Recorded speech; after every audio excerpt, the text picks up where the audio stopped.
Are we all ready, people? Okay.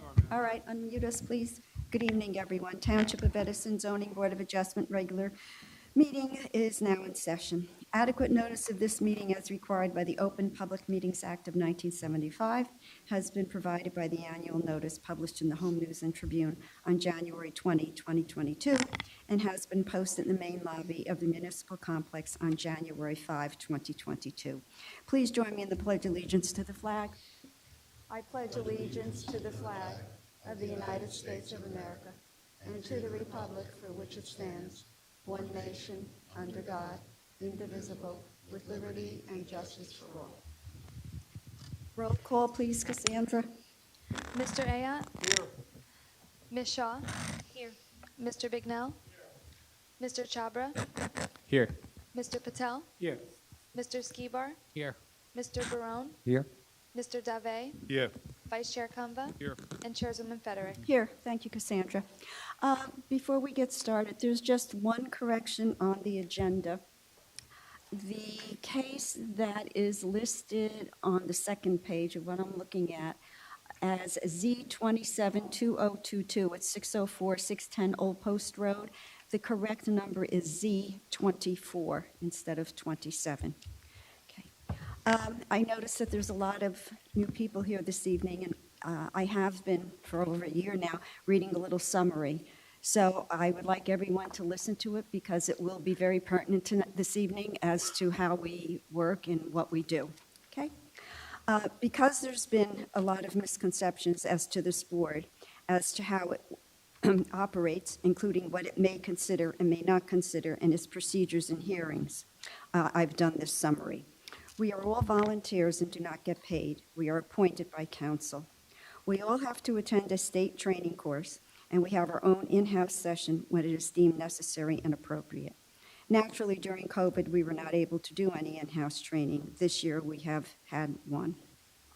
As I have said at prior meetings, the municipal land use law is the legal Bible by which this board operates, along with its own bylaws.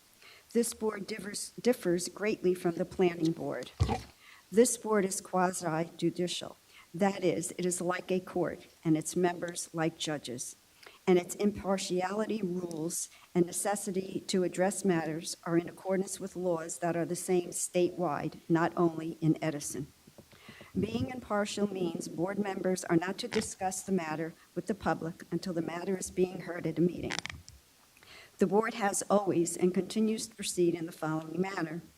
All matters concerning an application are not addressed by this board until the applicant's case is presented at a meeting.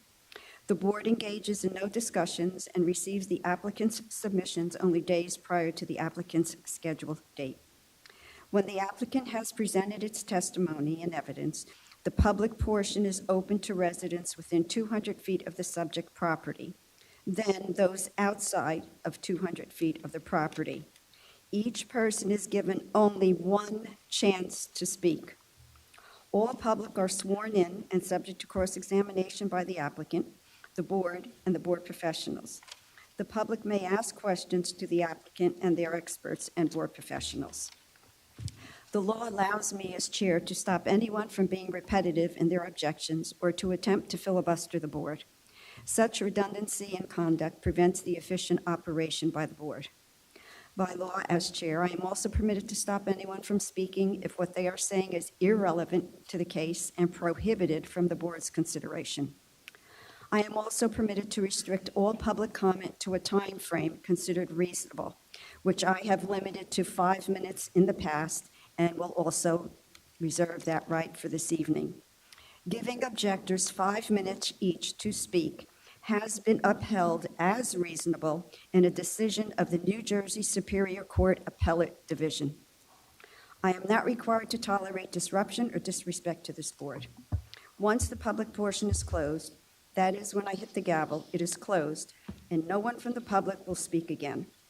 It will not be reopened under any circumstances unless new testimony is provided in the matter. The applicant has the right of summation, and the board then votes. This has been the procedure of this board for more than 20 plus years, and its procedure or similar procedures are followed by every zoning board in the state of New Jersey. The board has an obligation to engage in a balancing act and is not required to strictly apply the township ordinances, zone plan, or the master plan, which is permitted by the municipal land use law. This is statewide, again, conduct by all boards of adjustment. As the name of the board suggests, we are a board of adjustment, adjustment being the operative word. Variances are granted when appropriately necessary, following all legal considerations.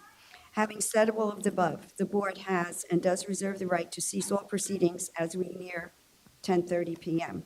So I'm going to add to this, there is a large agenda.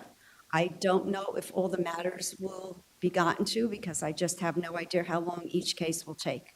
As the evening goes on, we'll have a better idea of what's going on, and not all of the matters may be heard.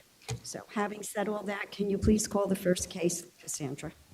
Yes, case number Z59, 2018, The Plaza at Lightbridge, 8 Moisey Place, Edison, New Jersey, 08820, Section 3722-1 and 3763-1, preliminary and final site plan approval being sought, along with use and bulk variances to demolish and reconstruct the pre-existing non-conforming three-family home. Multifamily uses are not a permitted use in this zone. Rear yard setback required is 40 feet, proposed is 21 feet. Gross floor area required is 1,500 square feet, proposed is 1,440 square feet. Maxed FAR permitted is 30%, proposed is 59%. Number of stories permitted is 2 and proposed is 3. Max height permitted is 30 feet, proposed is 34 feet 10 inches. Affected property is located in the LB zone designated as block number 430, lot numbers 1501 on the Edison Township tax map. All paperwork is in order. Thank you, Cassandra. Good evening, Mr. Sachs. Yes, good evening, Madam Chairwoman, members of the board, board professionals, Lawrence Sachs, on behalf of the applicant. We were last here, I think, sometime in July. I think it was towards the end of July. And at that time, we presented testimony of several witnesses. The first witness, I believe, was Mr. Raymond Caselli, who was an architect. And he will testify again this evening, and I'll get to that point in a second. We also had our professional engineer, Mr. Noel Young, who testified as to the site layout. We also had the applicant, Mr. Mochi, briefly testified. And our last witness that evening was Mr. John Leoncavallo from the firm of John McDonough, professional planner, and he provided some planning testimony. If the board will recall, there were several items that we needed to provide to you, and I think we have since provided that. One of them was a financial impact statement, which I believe you've received, and I'm going to have Mr. McDonough, who is the gentleman who prepared that, professional planner, testify to that. As well, we also provided a letter from Sunoco, the pipeline company, indicating that we're not affecting any of the pipeline facilities. Since we were here last, we've also obtained from Freehold Soil Conservation District an approval for this project dated August 29th, 2022, which I believe has been handed out, and that would be marked as Exhibit A3. So why am I asking Mr. Caselli to retestify again? I probably should never doubt Mr. Bignell, because Mr. Bignell's numbers after Mr. Caselli testified were accurate. In fact, we are not seeking an FAR of 0.59. We're seeking an FAR of 0.43. And when we left the meeting that evening, we went back to the drawing board just to make sure we had the right numbers. It turns out we didn't. We did not have the right numbers, and Mr. Caselli is going to explain that reason for you now. So our FAR is not the 0.59 that was listed in the notice and which we testified to previously, but it's 0.43. So, Madam Chairwoman, without further ado, and I know you've got a busy agenda. I don't have a lot of testimony. I just want to have Mr. Caselli testify again. I believe he's been previously sworn. Yeah. Mr. Caselli, would you raise your right hand? Do you solemnly swear or affirm to tell the whole truth, nothing but the truth, so help you God? I do. And please use the microphone and just state your name for the record.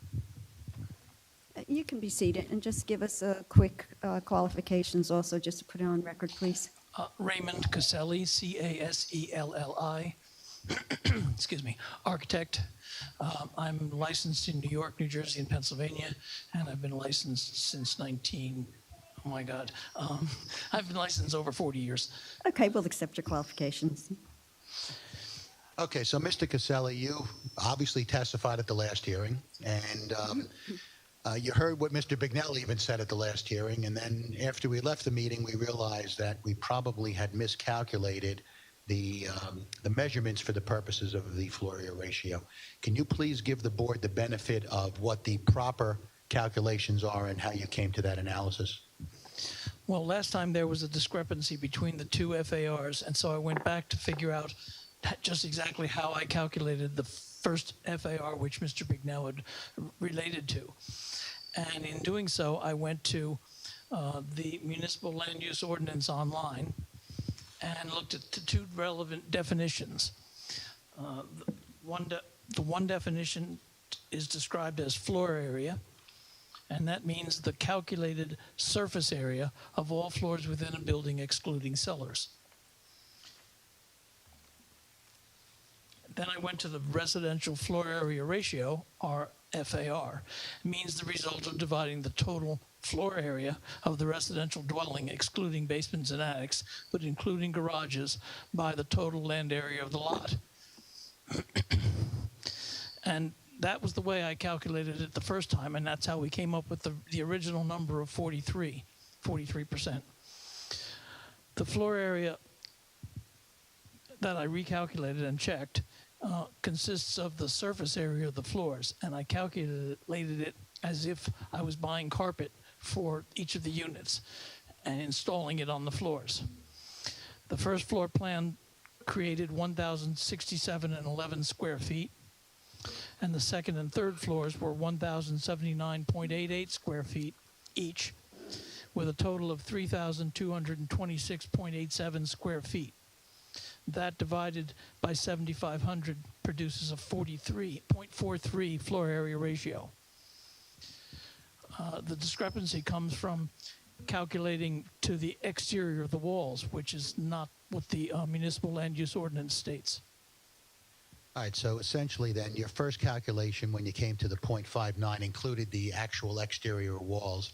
When we look at the strict definition of what it says in the local ordinance, we're talking about surface area. That's correct. And surface area would be an area that you can walk on. Obviously, you can't walk on studs, sheetrock, bricks, and any gap in between. That's correct. Okay. All right, so just for purposes of the record, the actual floor area ratio is in fact 0.430. It's not 0.59. I will have Mr. McDonough provide some supplemental testimony because, yes, we still need a D4 floor area ratio variance, and he will talk to the justification of that. But I just want the record to be clear as to the FAR that we are seeking.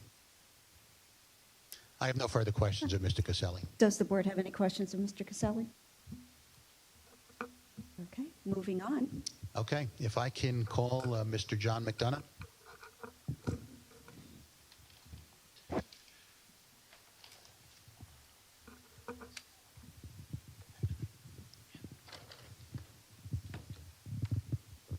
Microphone.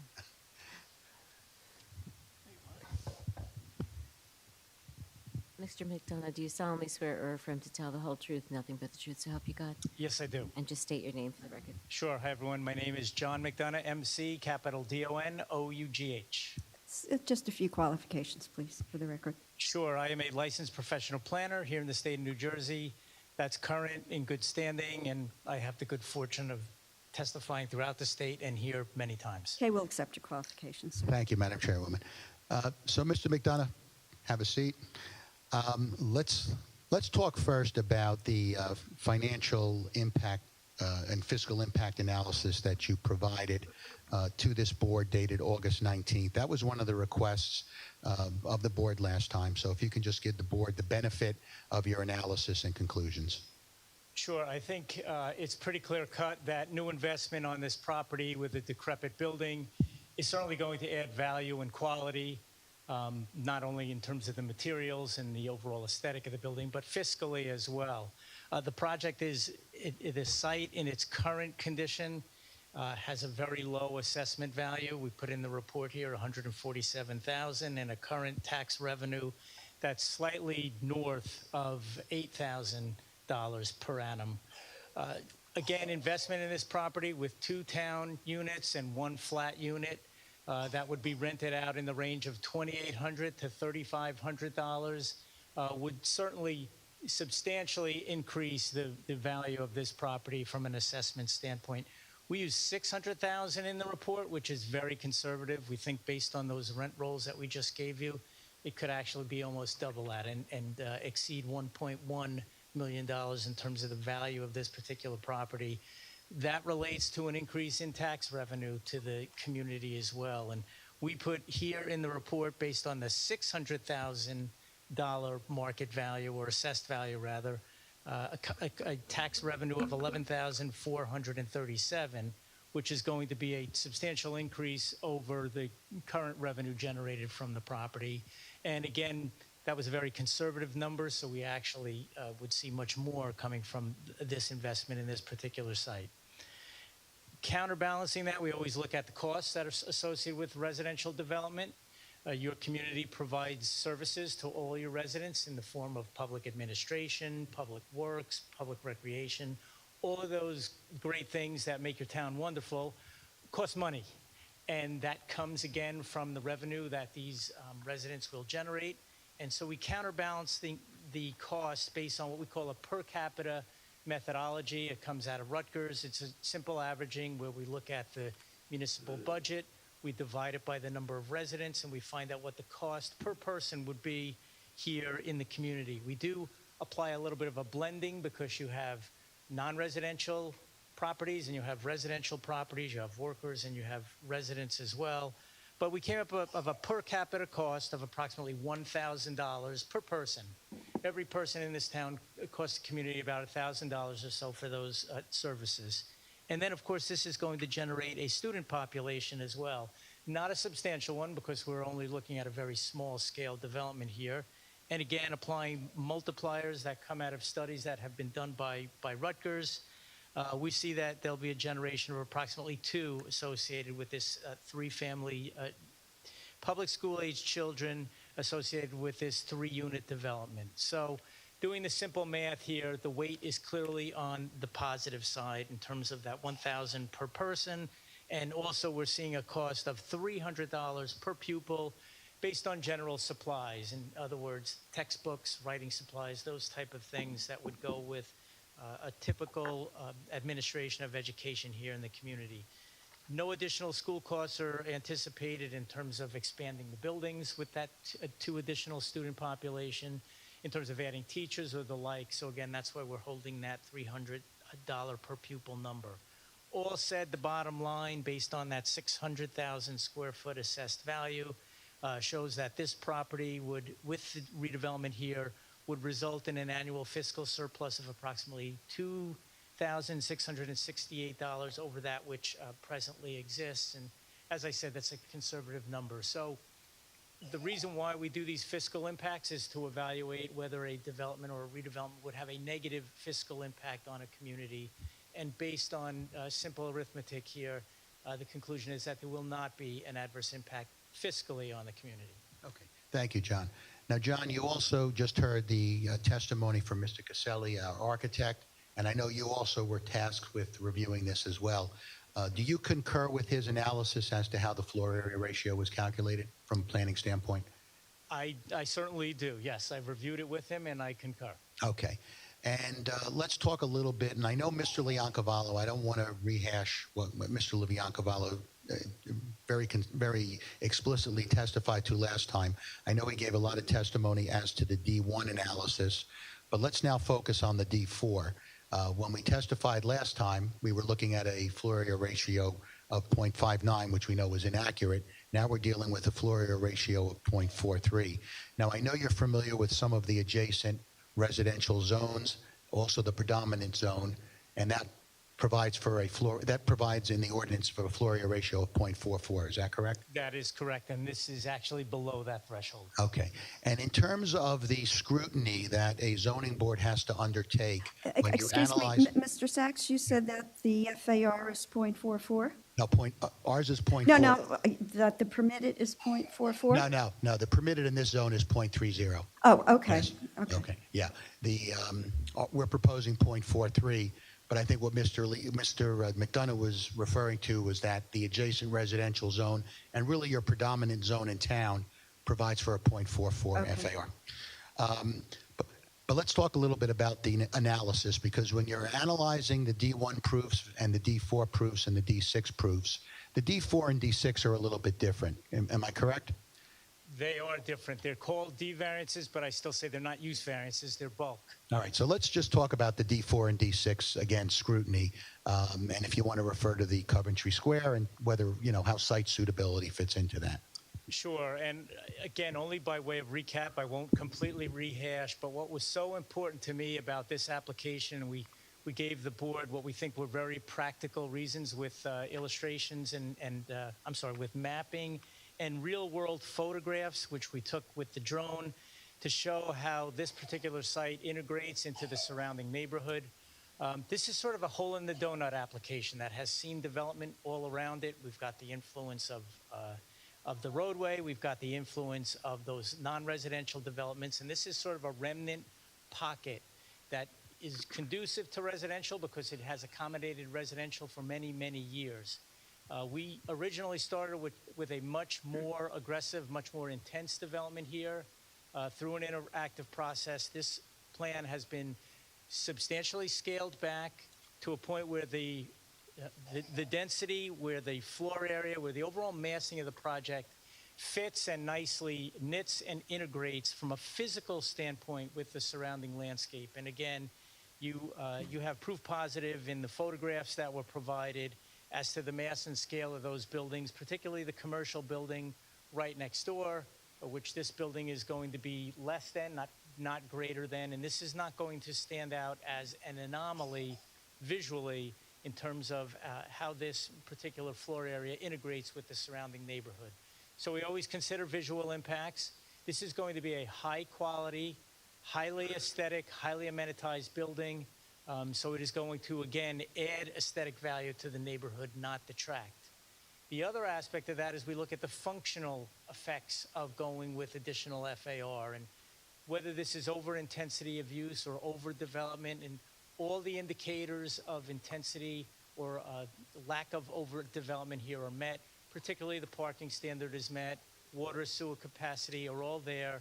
We're at the end of a dead-end street where we're not going to overburden that roadway. And again, for all of the reasons that were given by Mr. Leoncavala last time, I absorb into my testimony as well.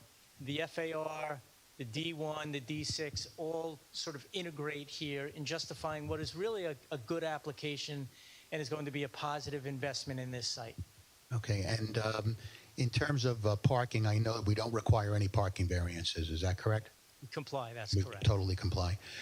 Okay, Madam Chairwoman, I don't have any further questions of Mr. McDonough. He's certainly available for any board questions. Madam Chair? Yes, Mr. Ayotte? Yes. You're using the RB zone for the FAR? RB? No, I think we're in the, we're in the LB zone. LB zone, yeah, but where'd you get the 44%? What zone are you using? I'm not sure, Mr. Ayotte. I think it may be the RB zone, if Yeah, I'm not that's not predominant in North Edison. Okay. RB is down here in South Edison. Okay. That's predominantly RA or RBB. At the least, it's RBB, and that FAR would be 37%. Okay.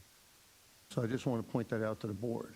Okay, what's on the agenda said the permitted FAR is 30%. So what are we really talking about as permitted as opposed to what? Well, if you're going to follow if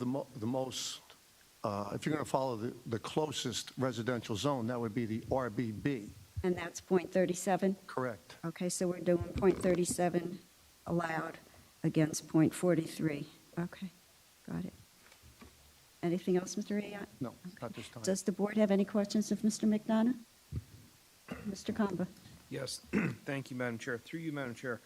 The current tax revenue on the site, because you have testified that it's a three-family, current tax revenue is 8354. Is that per unit or is that gross all three Actually, combined? the existing use is one family, so is a No, one. that's not what you submitted. No, It's three. it I'm says that sorry. the existing is three Okay. family. It's three. I take that back. But I don't know that's the total. That's the Okay. total revenue. That's my generated. question. Okay, thank you. And then in your report, you said the school district has a budget estimate of $300 per pupil for general supplies and textbooks. Is that what it costs to educate a child in Edison Township these days? No, the cost per pupil is up of the $20,000 range for sure. $13,355 per pupil. I don't dispute that at all. But Thank you. again, we're dealing with one or two children on top of what's already there. This is not going to cause So additional. that's then going to be $26,810. That would, it would, in my view, if this was going to be a significant development that required new bricks and mortar improvements to the school system. But it's still going to generate school children. There's no way these two school children are going to generate $20,000 additional. That's what it costs to educate a child in this town. That is correct. But again, that's if you have to expand the existing facilities, and you don't here. We can go around in circles all night here, but the cost is the cost. I've given you my reasons why I don't think that Okay. those two children will have a significant impact on the school system. Okay, but you still have to pay for them. The property taxpayers still have to pay for them. You get what I'm saying, correct? Yes. We base our numbers on the studies that are put out by Rutgers, and they say when it's a very small incremental increase in the student population, that number is skewed, that $20,000 per student. Okay. I'm sure the Board of Education will disagree with you. Thank you, Madam Chair. Okay, you're welcome. Any other questions for Mr. McDonough? Yeah, Madam Chair. I Yes, think Mr. last time when they were here, we asked that, when did the last time you guys use this property as a three-family house? When was the gas was disconnected? When was the water and electric was disconnected? What we can provide to you is, and actually we can indicate that the last lease we had on this property was signed on April 1st of 2019, which expired on March 31st of 2021. That lease was extended April 1st, 2021 to March 31, 2023. So there is an existing lease. Did anybody live in the house, Madam Chair? I was going to say the next thing. Thank you. When was it boarded up? Mr. Ayotte, do you know when it Yes. was boarded up? This property, to my knowledge, has been abandoned for a period of 6 months. There is no longer, this is not a three-family. This is an abandoned, unsafe structure, and it was cited by the construction department as such. It is not a three-family. The property is in serious disrepair, and it's unsafe. There's broken windows, open doors. It's a fire hazard. It's not a three-family anymore. No one's lived in it for years. I don't care what your lease says. No one's lived there. It's been poorly maintained, not maintained at all. It needs everything. It needs to be demolished, and I think the unsafe structure notice issued by the construction official says that you have to do something to this by the end of the month, which is next week. So it's not a three-family. It's, okay? I just want to make that Yeah. sure and make that clear. Madam Chairman, if I, I'm sorry. Go ahead. So having said that, Mr. Bignell, my question to you is then, we're treating this as a pre-existing non-conforming three-family. It is not a pre-existing non-conforming three-family. It is now a brand-new, quote, use variance for a three-family, correct? The applicant is stating on the record that they use it as a three-family. The board has asked the applicant to provide information. Having somebody show up with a signed document that says it's been leased, that's one thing. How about showing us where the gas and electric has been paid, those bills, when were they shut off, things like that. So that'll show you who's been living in the house and how the property's being used, not how it was leased. Correct. Okay, you can lease it, not live there, but it's not being used as a three-family. Right, but what I'm That's at saying least is... a one gentleman there. So, if you look at the Google map, that was handed out to you tonight, that looks like it was abandoned since 2018. That's when that map was taken by Google Maps, that picture. So we asked the last time to provide this information. So, short of that, I can't answer your question. I mean, that's up to the applicant to prove Okay. or disprove. Mr. Sachs? Yes, thank you. Well, I'm not here for what we commonly call as a Section 68 Certificate of Nonconformity. That would be an application that you would file under the municipal land use law to basically have the zoning officer issue a certificate stating that your use is permitted, all right? Usually the issue of abandonment comes up in that. I didn't file that application. In fact, this application that we have filed specifically requests a D1 use variance, a D4 use variance, and a D6 use variance. So the issue of abandonment, quite frankly, is not an issue. You're going to have to decide this case on the proofs that we've submitted, and particularly the planning proofs that were submitted by Mr. Leoncavallo at the last hearing and by Mr. McDonough this evening. So, I understand the house is probably not livable. I'm sure the township has certified as such. This application was filed quite some time ago, I think even before the pandemic. I understand it's taken us a while to get here.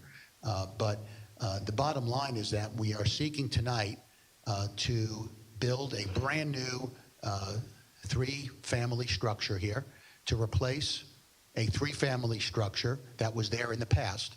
Whether it was abandoned or not. You haven't proven that, No, Counselor. no, that is whether You it's have not. abandoned or not.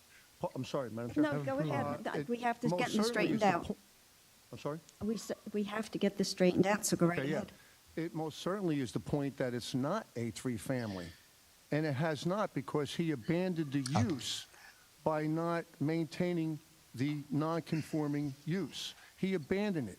Once you abandon any non-conforming structure for a period of 6 consecutive months, you lose that non-conformity. Non-conforming certificate notwithstanding, he lost that non-conforming use. It's done. But even, Madam Chair, even at that, the applicant could easily show gas and electric bills or paid receipts, from years ago that it was used as a 3-family.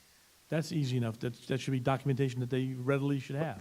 Call the power company, call the water company. Are there separate meters on the building? That's the kind of stuff, that's the kind of proof I'd be looking for. But Let me. Madam Chair, one more Yeah, thing. sure, Jim. To answer Mr. McNell, that's true.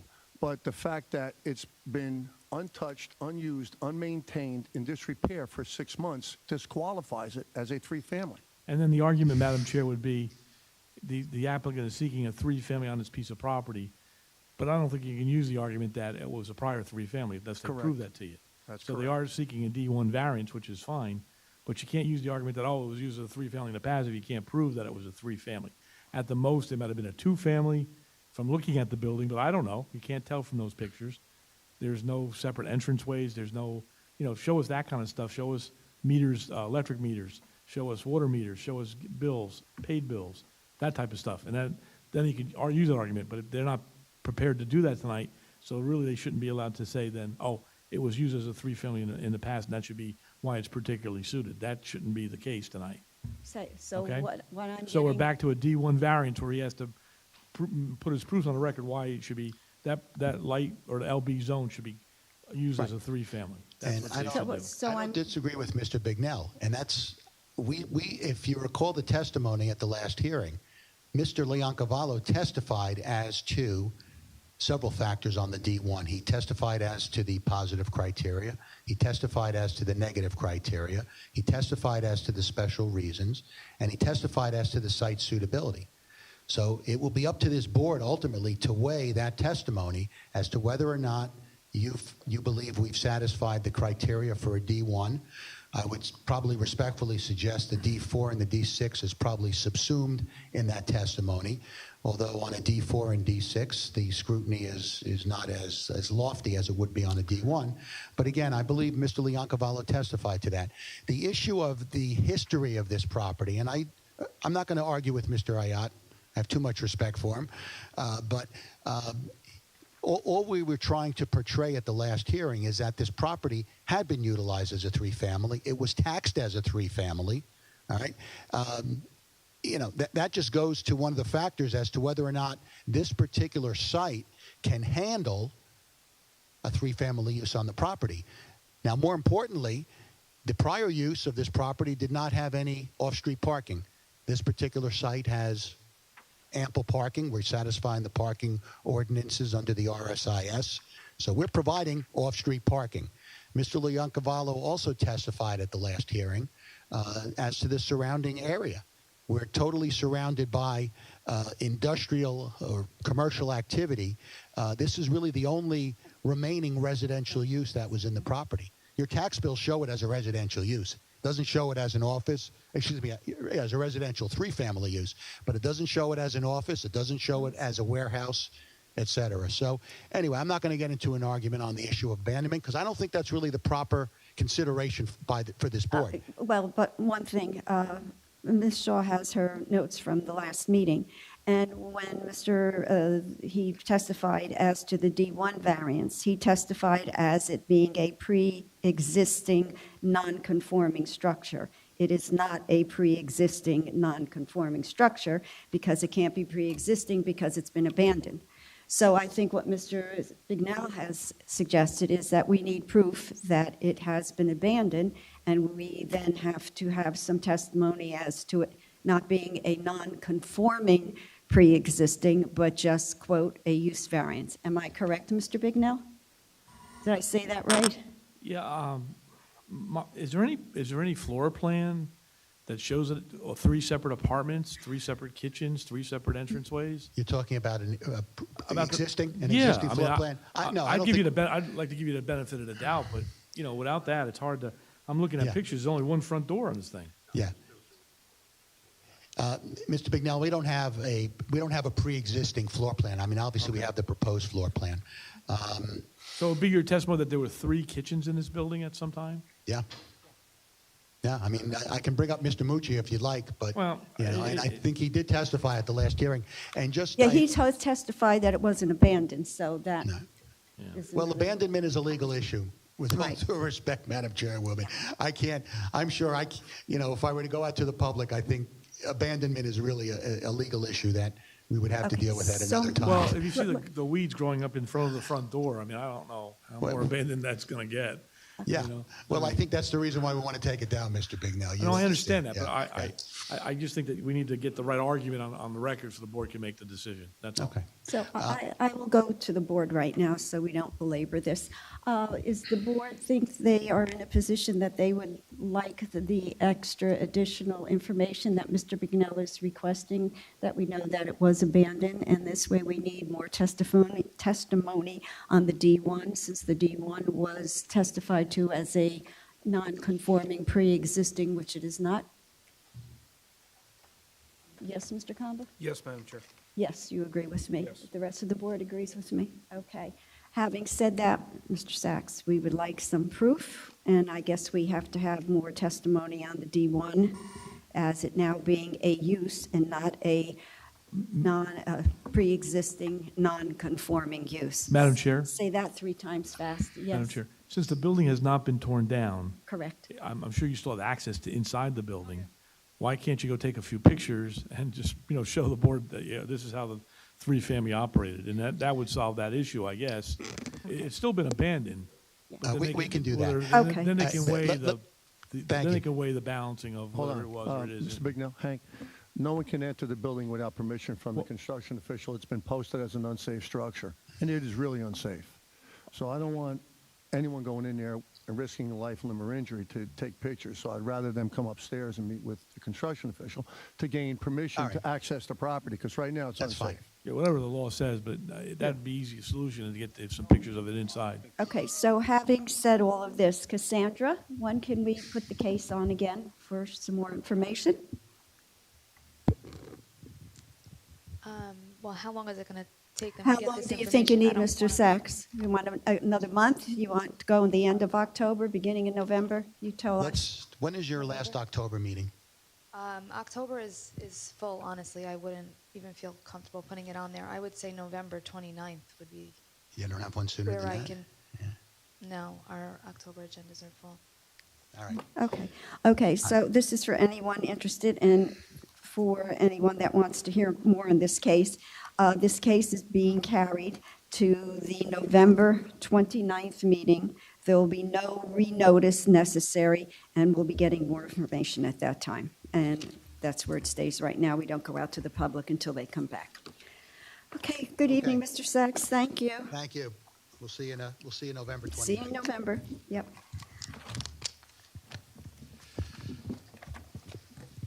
Cassandra, next case, please.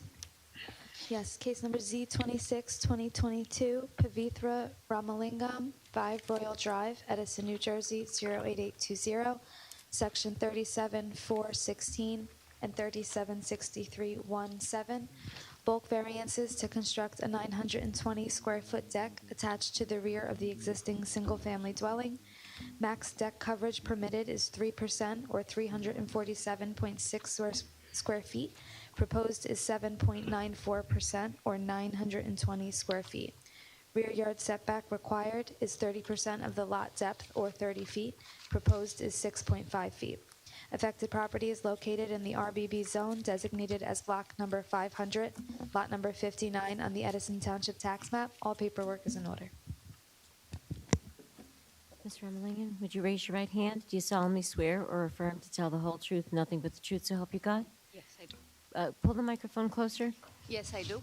and state your full name for the record. Pavitra Ramalingam. Okay, are you the only one testifying? My husband is I, also. I would Okay. also be testifying. I'm sorry, I didn't catch that. I said, ma'am, I would also be testifying today. Okay, raise your right hand. Do you solemnly swear or affirm to tell the whole truth, nothing but the truth, so help you God? I do. Can I have your full name? Manikandan Damodaran. And I'm going to ask you to spell it. Manikandan Dhamodharan. Okay. Okay, good evening. Please tell the board what you want to do and why. I'd like to thank the board for giving us an opportunity to come before you again today. Last meeting, I think we came on August 30th. We were seeking 2 variances for building a deck at the back of the property. We were asking for a rear setback of 3 feet last time, and the board has recommended that to improve that to 5, 6, 7, or 8 feet. I would also like to thank about many recommendations that were given to us. In fact, one of the recommendations was to cut the area closer to the home so that you can move the octagonal structure back into towards the home, which is exactly what we did. Okay. So we have worked with our builder, and we have submitted an updated design document for you to review. Okay. With this, we are able to achieve a setback of 6.5 feet. Okay, great. What would you like us to review? Do you have that with you? Yes, we have already submitted 3 documents to you. One is the new design. So what did you do? You removed the hexagon and now made the square deck? No, we removed the stairs that were closer to the home. There were 2 stairs last time. Right. You recommended that we take that out, that section out, so that we can move we want to preserve the shape of the deck. Right. Also reduce the size so that we can increase the setback like you recommended. That's exactly what we did. We took out the stairs there. We reduced the space and we moved the octagonal structure closer to the house. Back more? Oh, okay. Okay, it looks the same. Okay. So now your percentage it came down? Yes, we were initially asking for 3, which we have increased it to 6.5 with the new design. Yeah, what threw me off is the shape is the same. It's just somehow you brought it in a little bit more. Yes. Okay, fine. And 3% became 7.99? No, he dropped it. You dropped it down 1%? Yes, we dropped. Yeah, it used to be 8.8. We dropped it to, because we have reduced the size, the coverage also reduced to 7.94. And you dropped it again? Or you're submitting it at 7.94? No, we are submitting today as 7.94. Last meeting it was 8.8. Okay. 8.8 before. Okay. Any other questions from the board for the applicants? No. Okay, go out to the public. Anyone within 200 feet of the property wanting to be heard? Anyone outside of 200 feet of the property wanting to be heard? There being no one, I'll close the case and go to the board, please, for a motion. I'll make a motion to approve this application. Do I have a second? Cassandra, please. Mr. Skibar, Yes on the motion. Mr. Barone, Yes on the motion? Mr. Dave, Yes on the motion. Mr. Chabra, Yes, under motion. Vice Chair Kamba, Yes on the motion. and Chairwoman Federick. Yes on the motion. Okay, thank you. I appreciate your coming back and working with us, and good luck with your new deck. I want to say thanks again for all the recommendation. It really helped us, so I really want to thank the board. You're welcome. Thank you. Next case, please, Cassandra. Case number Z30, 2022, Steve Belford, 22 Comstock Road, Edison, New Jersey, 08817, Section 37631. Bulk variances sought to construct an in-ground swimming pool and walkway. Max lot coverage permitted is 40%, proposed is 51.6%, where existing is 46.4%. Max accessory coverage required is 10%, proposed is 24%. Affected property is located in the RB zone, designated as block number 1146, lot number 11, on the Edison Township tax map. All paperwork is in order. Thank you, Cassandra. Good evening, Mr. Belford. Mr. Belford, would you raise your right hand? Do you solemnly swear or affirm to tell the whole truth, nothing but the truth, so help you God? Yes, ma'am. And please state your full name for the record. Stephen C. Belford Jr. Okay. I think where we left it, you were going to come back with different dimensions because I think the pool wasn't calculated in all the calculations correctly. I believe it wasn't of the dimensions of the pool, it was the impervious coverage Right. in relation to the pavers. Okay, so what are we talking about now?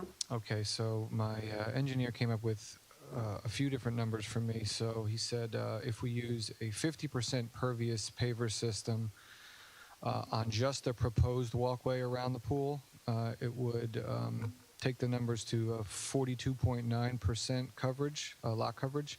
If we used 100% pervious paver system, it would drop it to 46.7%. And then as far as the accessory coverage, a 50% pervious system would be 15.3%, and a 100% pervious system would drop the accessory coverage to 12.9%. He also said that if the board wasn't happy with either of those options, we could rework the existing paver patio that I have already and change that to a more pervious system as well. Okay, we don't have any of this in writing, do we? No, ma'am. Okay, that's a problem. Yes, Mr. Ayat, I was going to no, say I that's was a gonna- problem. Oh, I was going to say that I had spoken with the engineer, and he said that they would use a pervious paver method of laying the pavers down so that water can permeate through them. Okay. So we had a phone conversation. As far as the paperwork, I'm not aware of that. No. Ms. Shaw, we really need the revised application, don't we, before we can vote on it? Yes, the application would have to be revised, and I would indicate that you're using pervious paver so that we know exactly what we're looking at. So having said that again, Cassandra, when can we hear this case again? November 29th? Pardon me? Or sooner, because it shouldn't take long. Once he files the amended application with you and we see it in black and white, then we can just vote on it. Okay, hold I on. think Let me. not to run him in the circle, at least we gave him direction that you'll accept the 50%. Yeah, Yes, so I I was think going to that's- yeah. say, so he knows Right. what So he's he doesn't putting on have his to come back application. again. That- what- So we would what- accept 50% pervious coverage, impervious pavers. Simply on the new proposed walkway or on the entire patio? Entire. Exist. So 40% required for your maximum lot coverage, it would go down to 46.7%, you said? Yes, sir. And the accessories, 10% would go to 12.9%. That's all right? correct. Yeah, yes. So once you give us the amended application, then we can vote on it, so we're all on the same page. So having said that, Cassandra, that would be very, very short, We can do October 25th. okay? And you can get your application, your amended application in. Okay, so for anyone listening, this case will now be heard again and voted on October 25th, 2022, and there's no renotice required. This is the notice that'll go on October 25, 2022. Okay, thank you, Madam Mr. Chair, Yes, let me Mr. just Yeah, you clarify, have- so he just has to bring in the paperwork showing the amended application with the Inflation. pervious pavers, Correct. as Mr. DeVendra said. Correct, another brand-new application to just amend it, okay? And if you have any questions, call Mr. Ayotte. He'll be Will do. happy to help you. Thank you. Okay, thank you so much. Next case, please, Cassandra? Case number Z31, 2022, Victory Builders LLC, 52 Utica, Edison, New Jersey 08820. Section 37.631, bulk and use or D variances, sought to construct a new single-family home. Max lot coverage permitted is 15%, proposed is 18.57%. Max FAR permitted is 25%, proposed is 32%. Affected property is located in the RA zone, designated as block number 1006, lot number 18 on the Edison Township tax map. All paperwork is in order. Good evening, Mr. Fletcher. Mr. Fletcher, would you raise your right hand? Do you solemnly swear or affirm to tell the whole truth, nothing but the truth, so help you God? Yes, I do. And state your full name for the record. Paul J. Fletcher. Okay, are you the only one testifying, or is the applicant as well? Okay. Mr. Gandhi, would you raise your right hand? Do you solemnly swear or affirm to tell the whole truth, nothing but the truth, so help you God? Yes, I do. You need the microphone. Yes, I do. Okay, Okay, Mr. state- Fletcher, state your full even name. though we know you and even though you're here 100 times a year or better, let's have some qualifications, please. Certainly. I'm a licensed professional engineer and professional planner in the state of New Jersey. I'm the principal of Fletcher Engineering. Have been for 30 years. I've been accepted as an expert in those fields in front of this board and the planning board and numerous planning and zoning boards in Middlesex, Union counties, and Monmouth County. Okay, thank you. We'll accept your qualifications. Thank you. The floor is yours. Yes. Firstly, I'd like to clarify something. Victory Builders LLC is not the applicant. Oh, okay. They are the builder. Okay, Were they the applicant, I would be an attorney sitting here. okay. And the The application was submitted by the owner, Romit Gandhi. Oh, okay. That's I what's see shown it. on the Yes, application. it's on the variance application. Okay. Yeah. It's as the owner, and it's the owner applicant. Okay. Ms. Shaw, we have no problem with that, correct? By way of notice, No, we're everything? just going to Okay. correct that. I'm assuming notice is all proper otherwise. On the application, the applicant is listed as Victory Yeah. Builder LLC, and it also lists the owner on there as well. Right, but the notice says this is from Romit Gandhi. I believe it says, Yes, the owner's let me roommate. look at the notice to be sure.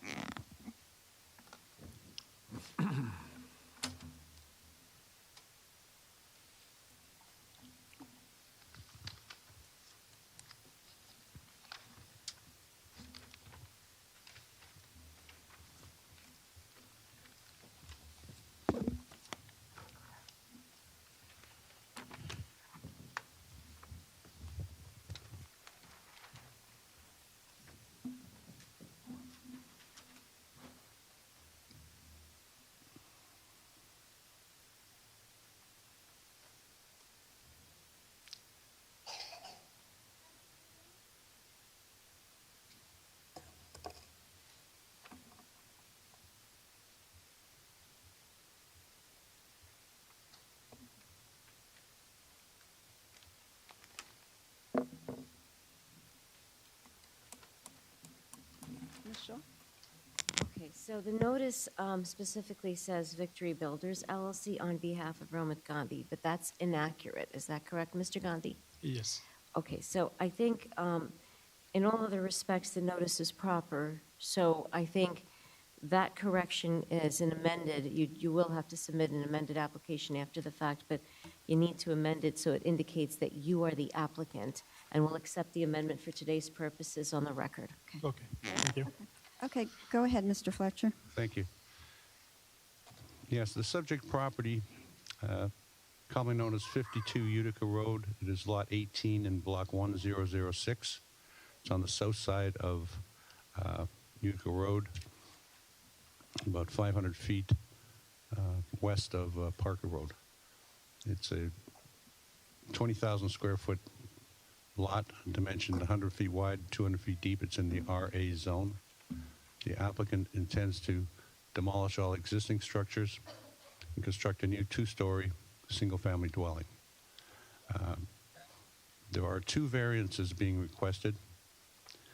One is lot coverage by building, where 15% is allowed in the zone, 18.57 is proposed. That's 3.57% more than allowed. And secondly, for maximum floor area ratio, where 25% is allowed, and the applicant proposes 32%. The reason we're asking for these variances is because the applicant is building a new home for his family, and it's an extended family. It's his parents, himself, his wife, and children, My brother and his wife and children. and also his brother, wife, and children. So we have 3 families that will be sharing this home. So you can imagine that there are space demands to accommodate those families. There's 5 bedrooms. There's 4 bedrooms upstairs, 1 bathroom on the main level. To put this variance in perspective, if we were to shorten the house 10 feet, it's actually 70 feet wide. It meets the side yard setbacks, front yard setbacks, rear yard setbacks. If we were to shorten it, cut 10 feet out of the middle of this home, it would be compliant with coverage and FAR. It would probably destroy the floor plan, but that would be a change that would not be noticeable. It would look the same. Driving down the street, it would be the same looking house. And for that reason, and the reason that the family needs this space, I think the board could grant this variance under a C2 where the benefits significantly outweigh the detriments, because I see no detriments to the zone plan, master plan, or the neighborhood. And I see the benefits as bringing a new aesthetically pleasing home to the neighborhood and to accommodate this extended family.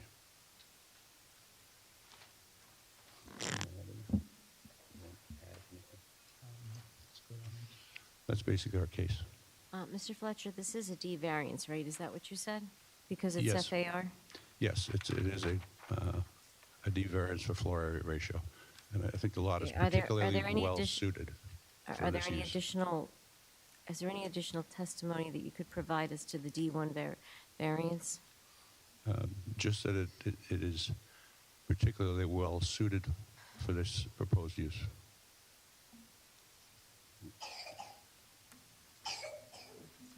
Okay. All right. Yeah. Does the board understand what Ms. Shaw is getting at, the fact that there's no testimony for D1? Okay. Having said that, does the board have any questions of Mr. Gangi or Mr. Fletcher? Yes, Madam Chair. For Mr. Fletcher, through you, Madam Chair. Yes. Mr. Fletcher, did you do any analysis of the neighborhood as to similar lots and what the FAR is and within 200 feet, 400 feet? I did not. Okay. Were this a lot size variance, that would be something I could do fairly easily, because it's very difficult to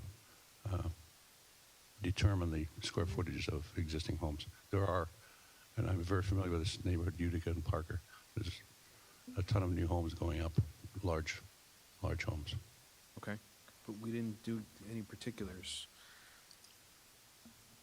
You didn't do your homework. When my kids don't do their homework, they don't get dessert. You didn't do your homework and you want an approval. I think, If the Mr. board would Fletcher, prefer, we can provide that data for the neighborhood. well, I think, Mr. Fletcher, I think what the direction that I'm hearing right now is that you've indicated it's well-suited for the proposal, but we've not really heard enough in terms of a D variance by way of proofs that are required. And I think that's what the board's looking for. Which usually means a planner. Yeah. May I suggest we carry this? I will be able to provide more information about the neighborhood Okay. to determine whether this is indeed, whether Okay. there are other homes in that same situation. Okay. Cassandra, dear. I'm sorry. That's okay. Okay, oh, wait, excuse me. Yes, Mr. Madam, Skiba? just for clarification, the size of this lot, is that commensurate with other lots in this area? It's the minimum size lot for the zone. It is, but no, okay, thank you. So, what do you say? I mean, I am assuming when they come back, they will also not need a lot of time. Yeah, so I could put this also on October 5th, October 25th. Okay. And we'll do these two in the beginning as old Okay, business. fine. Okay, so for anyone listening to this case will be carried to October 25 so that we can have more information, and there will be no renotice. This is the notice that it will be carried to October 25. Okay, thank you, Mr. Fletcher. Thank you. Thank you. Cassandra, next case, please.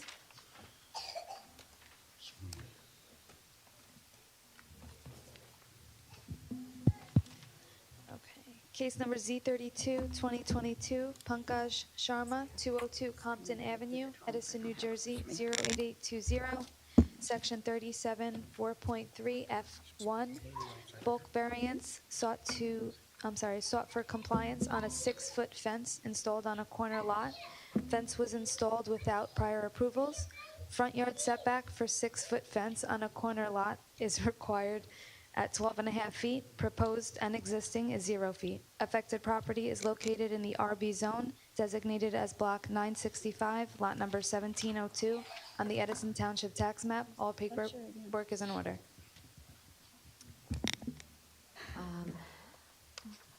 You're not Pankaj Oh. Sharma.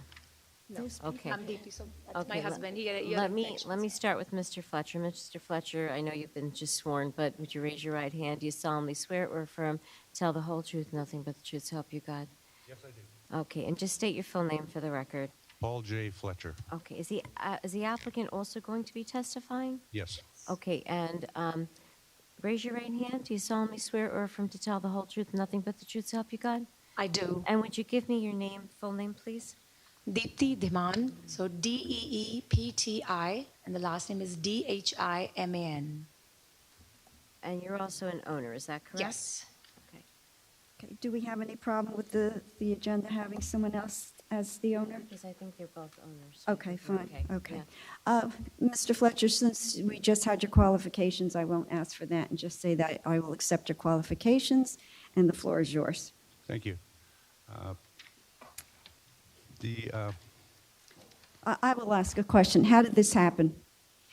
How was it put up without any approval? The applicant did obtain a zoning permit for a patio and 6-foot fence along the rear line and a 4-foot fence in the front yard. He installed a 6-foot fence, or the applicant did. When you say the applicant, he himself or a contractor that he had do the work for him? The contractor. Okay. So we're here to seek a variance from the section that prohibits 6-foot fences in the front yard, or at least within half of the front back required distance. The subject property is 202 Compton Avenue. It's lot 17.02 in block 965. And it's on the northwest corner of Compton Avenue and Elizabeth Avenue. And this is essentially a safety privacy issue. The owners have small children play in the backyard, and it's a very, with a low fence, it's a very visible situation, and they didn't feel comfortable with only a 4-foot high fence. Clearly, they should have come here first for permission.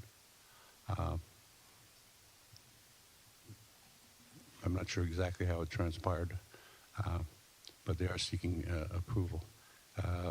I can tell you that the location of the fence, which is halfway back on the house, is in no way restricts any site visibility at the corner. And I think the board could grant this under the C2 criteria. The benefits significantly outweigh any detriments. I see no detriments. And the safety of the family, the privacy that a 6-foot fence provides, for the backyard, I think it's clear that it's beneficial, certainly to the family and to the general welfare. Does the board have any questions of Mr. Fletcher, the applicant? Madam Chair? Yes, Mr. Ayotte. The permit was issued with the knowledge to the applicant that the fence would be installed 12 and a half feet in from the property line, equal to half the distance of the front yard setback, which is 25 feet. The applicant went ahead and put the 6-foot fence directly on the property line, and that's what they're seeking a variance for. And there's also a driveway in question on the property. Having a 6-foot fence there along the sidewalk might impede the site when someone's backing out. Where's the driveway? On the, it's a corner lot. It's right on the site plan. And by the code, it's supposed to be 12 and a half feet in from the Okay. property line. So it's supposed to be moved up 12 and a half feet further. And that's what was approved and issued. So basically, we're more concerned with it being 12 and a half feet in as opposed to 6 feet high. Yeah, it can be 6 feet high, but it has to be 12 and a half And a feet half feet in, okay. Yes, Mr.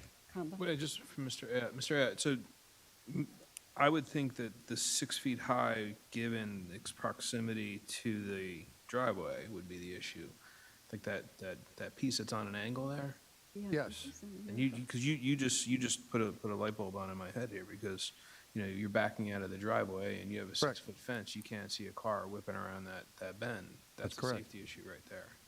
That's correct. You have So- a public sidewalk there. Yes. Now, as far as the angle can come out to 12 and a half feet from the property line, which is the bold line. So if you measure back 12 and a half feet from that bold property line, that would be where the fence can lay, what they were issued. 60 feet of distance, just can come back 60 feet. Just come back. The rear yard can, go ahead.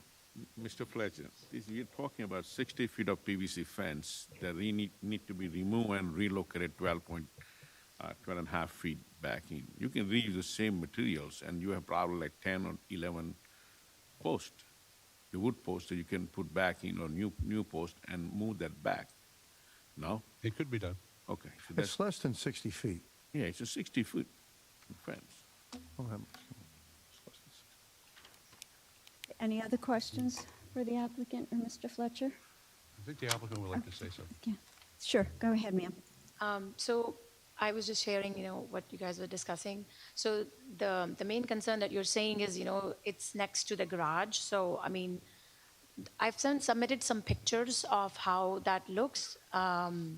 So if you just, go through those pages, you will see, when I back my car, I mean, usually I never had any problem in backing up my car and seeing which car is coming on the Elizabeth Avenue. So nobody has ever raised a concern in my neighborhood saying, this is causing a problem. Don't have any other corner lots in your neighborhood. You're the only one with this type of a fence. We're concerned with you as well as anyone traversing along the public sidewalk. If you have a little child on a small bike coming down, it's going to be hard to see with a 6-foot fence. It's my opinion. only. And without the 12 and a half feet in. I mean, That's- there's no sidewalk that goes. It just stops at our property. There is no sidewalk behind. Oh, okay. Yeah, Okay. so it's just, All right. there's no sidewalk, yeah. Okay. Nobody coming over there. Is there another house behind yours? There is a house behind us, but yeah, But they there's don't no have a sidewalk. sidewalk. There's Okay. nothing over there. All right. Yeah, it says concrete sidewalk on the survey. But just for the purposes of the board, I just want to point out that by code and what we issued, the fence is supposed to be 12 and a half feet back for that site visibility, for that visibility issue. You understand? Yeah, and I That's understand. That's why the code reads 12 and a half feet back. Right. And No, we I allow you understand. to have a 6-foot fence, and some other municipalities that I've worked in, it's only 4.5 feet.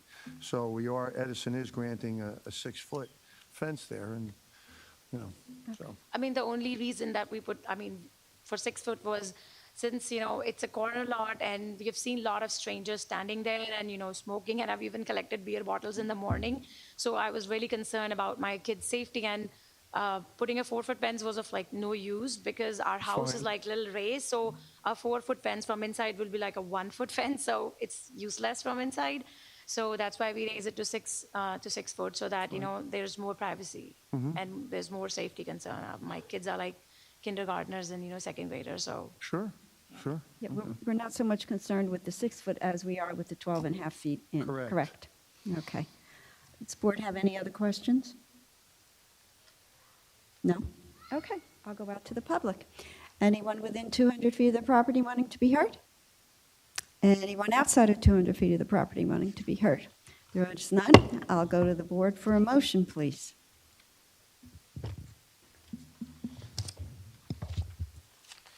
Madam Chair. Yes, Mr. Kamba. Madam Chair, I'm going to make a motion to deny the application. I do not believe that the applicant has made the case worthy of approval. I believe that there are some safety concerns for both the homeowner as well as the pedestrian public, the motoring public, as a result of the location of a 12-foot high fence along the property line. Okay, do I have a second? Second. Oh, wait. Whoa. You said a 12-foot high fence? I'm sorry. Okay. I'm sorry. 6-foot high Yeah, fence. 6 I foot high. apologize. Sorry. Okay. It's But been a how long about- day, Ms. Jeff. How about the 12 foot, 12 and a half feet in also?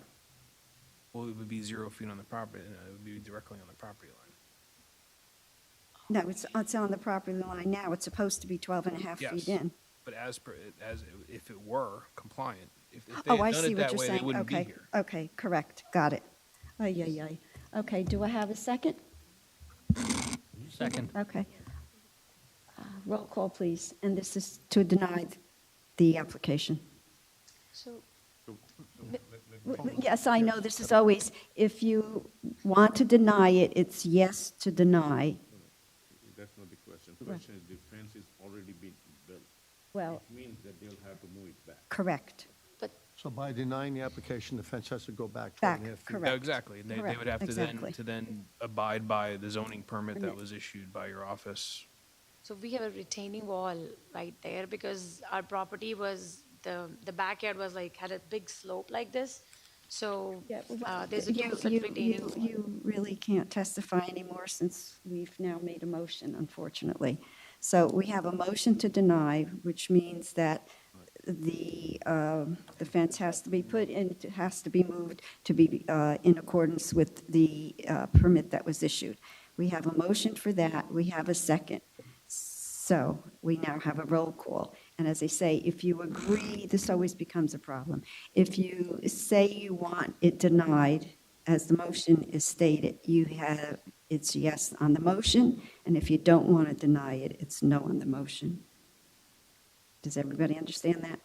Okay, because it's always tricky. So with that, Cassandra, roll call, please. Yes. Mr. Skibar, Yes on the motion. Mr. Barone, Yes on the motion. Mr. Dave, Yes on the motion. Mr. Patel, Yes on the motion. Mr. Chabra, Yes under motion. Vice Chair Kamba, Yes on the motion. and Chairwoman Federick. Yes on the motion. Thank Okay, you. thank you. Thank you, Mr. Fletcher. You can explain what has to be done to your client, please. Yes. Okay, Cassandra, moving along. Next case, please. Okay. Case number Z24, 2022, Old Post Realty LLC, 604 and 610 Old Post Road, Edison, New Jersey, 08817. Preliminary and final site plan approval is being sought, along with use and bulk variances to construct a 210-spot parking lot for a car dealership. Inventory motor vehicle parking is not a permitted use. Max impervious coverage permitted is 40% or 70% as proposed. Affected property is located in the LR and RB zone, designated as block number 48.02, lot number 266 on the Edison Township tax map. All paperwork is in order. Thank you, Cassandra. All right, just to remind everybody, the correct number of this case is Z24-2022. Good evening, sir. Good evening, Madam Chair, board members, and staff. Peter Licata of the law firm of Sonnenblick, Mayer and Licata on behalf of the applicant, which is an affiliate of the Ray Catino Motor Car Corporation. We're here tonight to propose a site plan approval with variance relief. We are seeking to expand existing non-conforming uses, specifically the parking area, which is currently located on approximately a little bit less than half of the lot. My client has owned one of these lots since the late 80s and has utilized it for parking since that time. We recently, about 2 years ago, acquired the parcel to our west, which was subdivided from a neighboring property. And we are proposing to expand that parking facility and retain the existing residents. The parking facility, as you will hear, will be used only for inventory purposes and for overflow employee parking. It will not be a prep facility or dealership facility, a sales facility, or a service facility. It is meant primarily for inventory. I have 2 witnesses that I'd like to present tonight. Bill Lane, who is our project engineer, and John Taikina, who is our professional planner. Okay, great. Thank you. If I could ask Mr. Lane to step forward and be sworn. Okay, they can't see that from where that is, can they? No. No, The large board here. yeah, I don't know, we had a tripod here, but I don't know what happened to it. It really has to be over there near that table, so it's pointing towards where the camera is, so anybody watching this can see. Certainly. Yeah.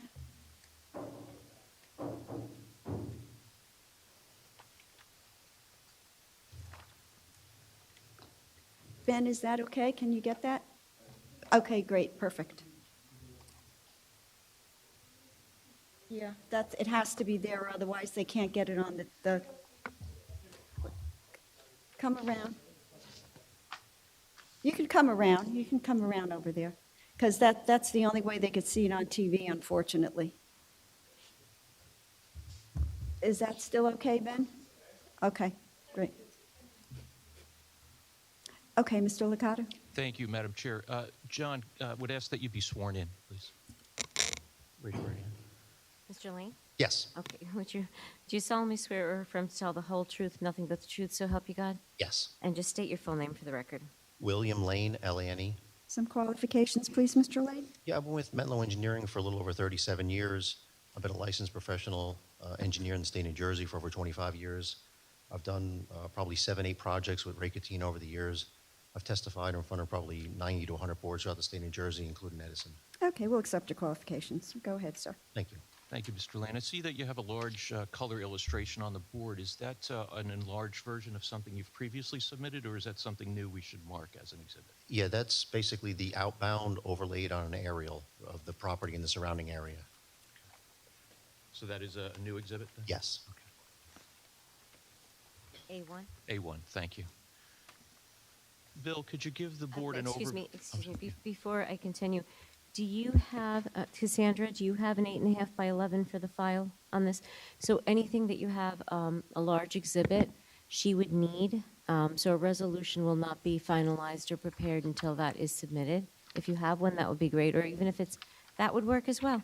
If I may approach. If you can just give it to Cassandra, thank you.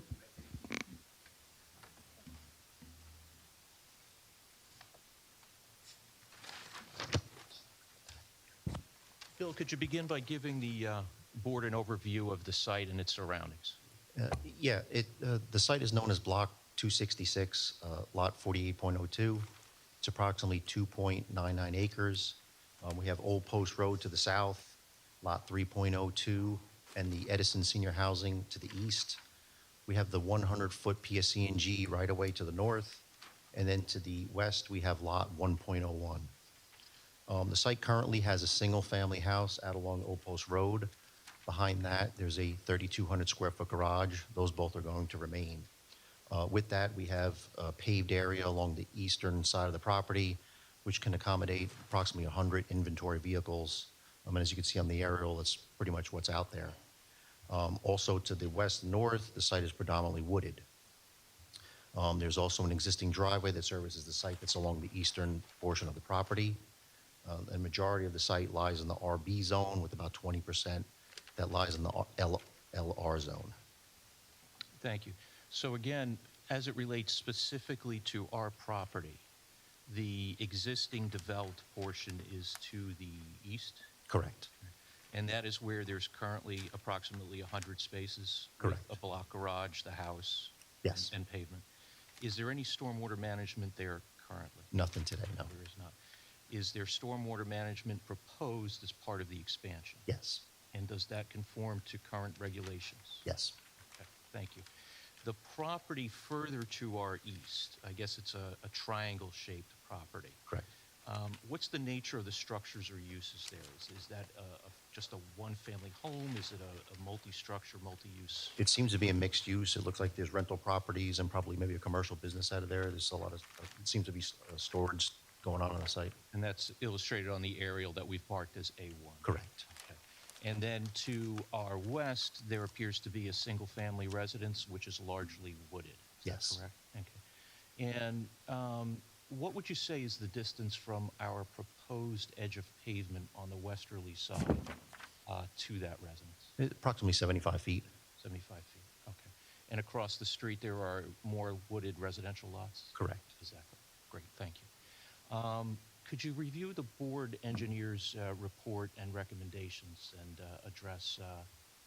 Could we go over the by all next, means. I guess the next Yeah, rendering? next exhibit. Mr. Bignell, I noticed they're talking about your report, and I noticed you have a lot of areas where it says more information required, and you have from, oh, okay, I'm sorry.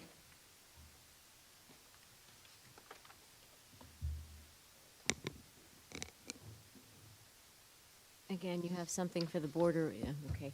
Again, this will be A2?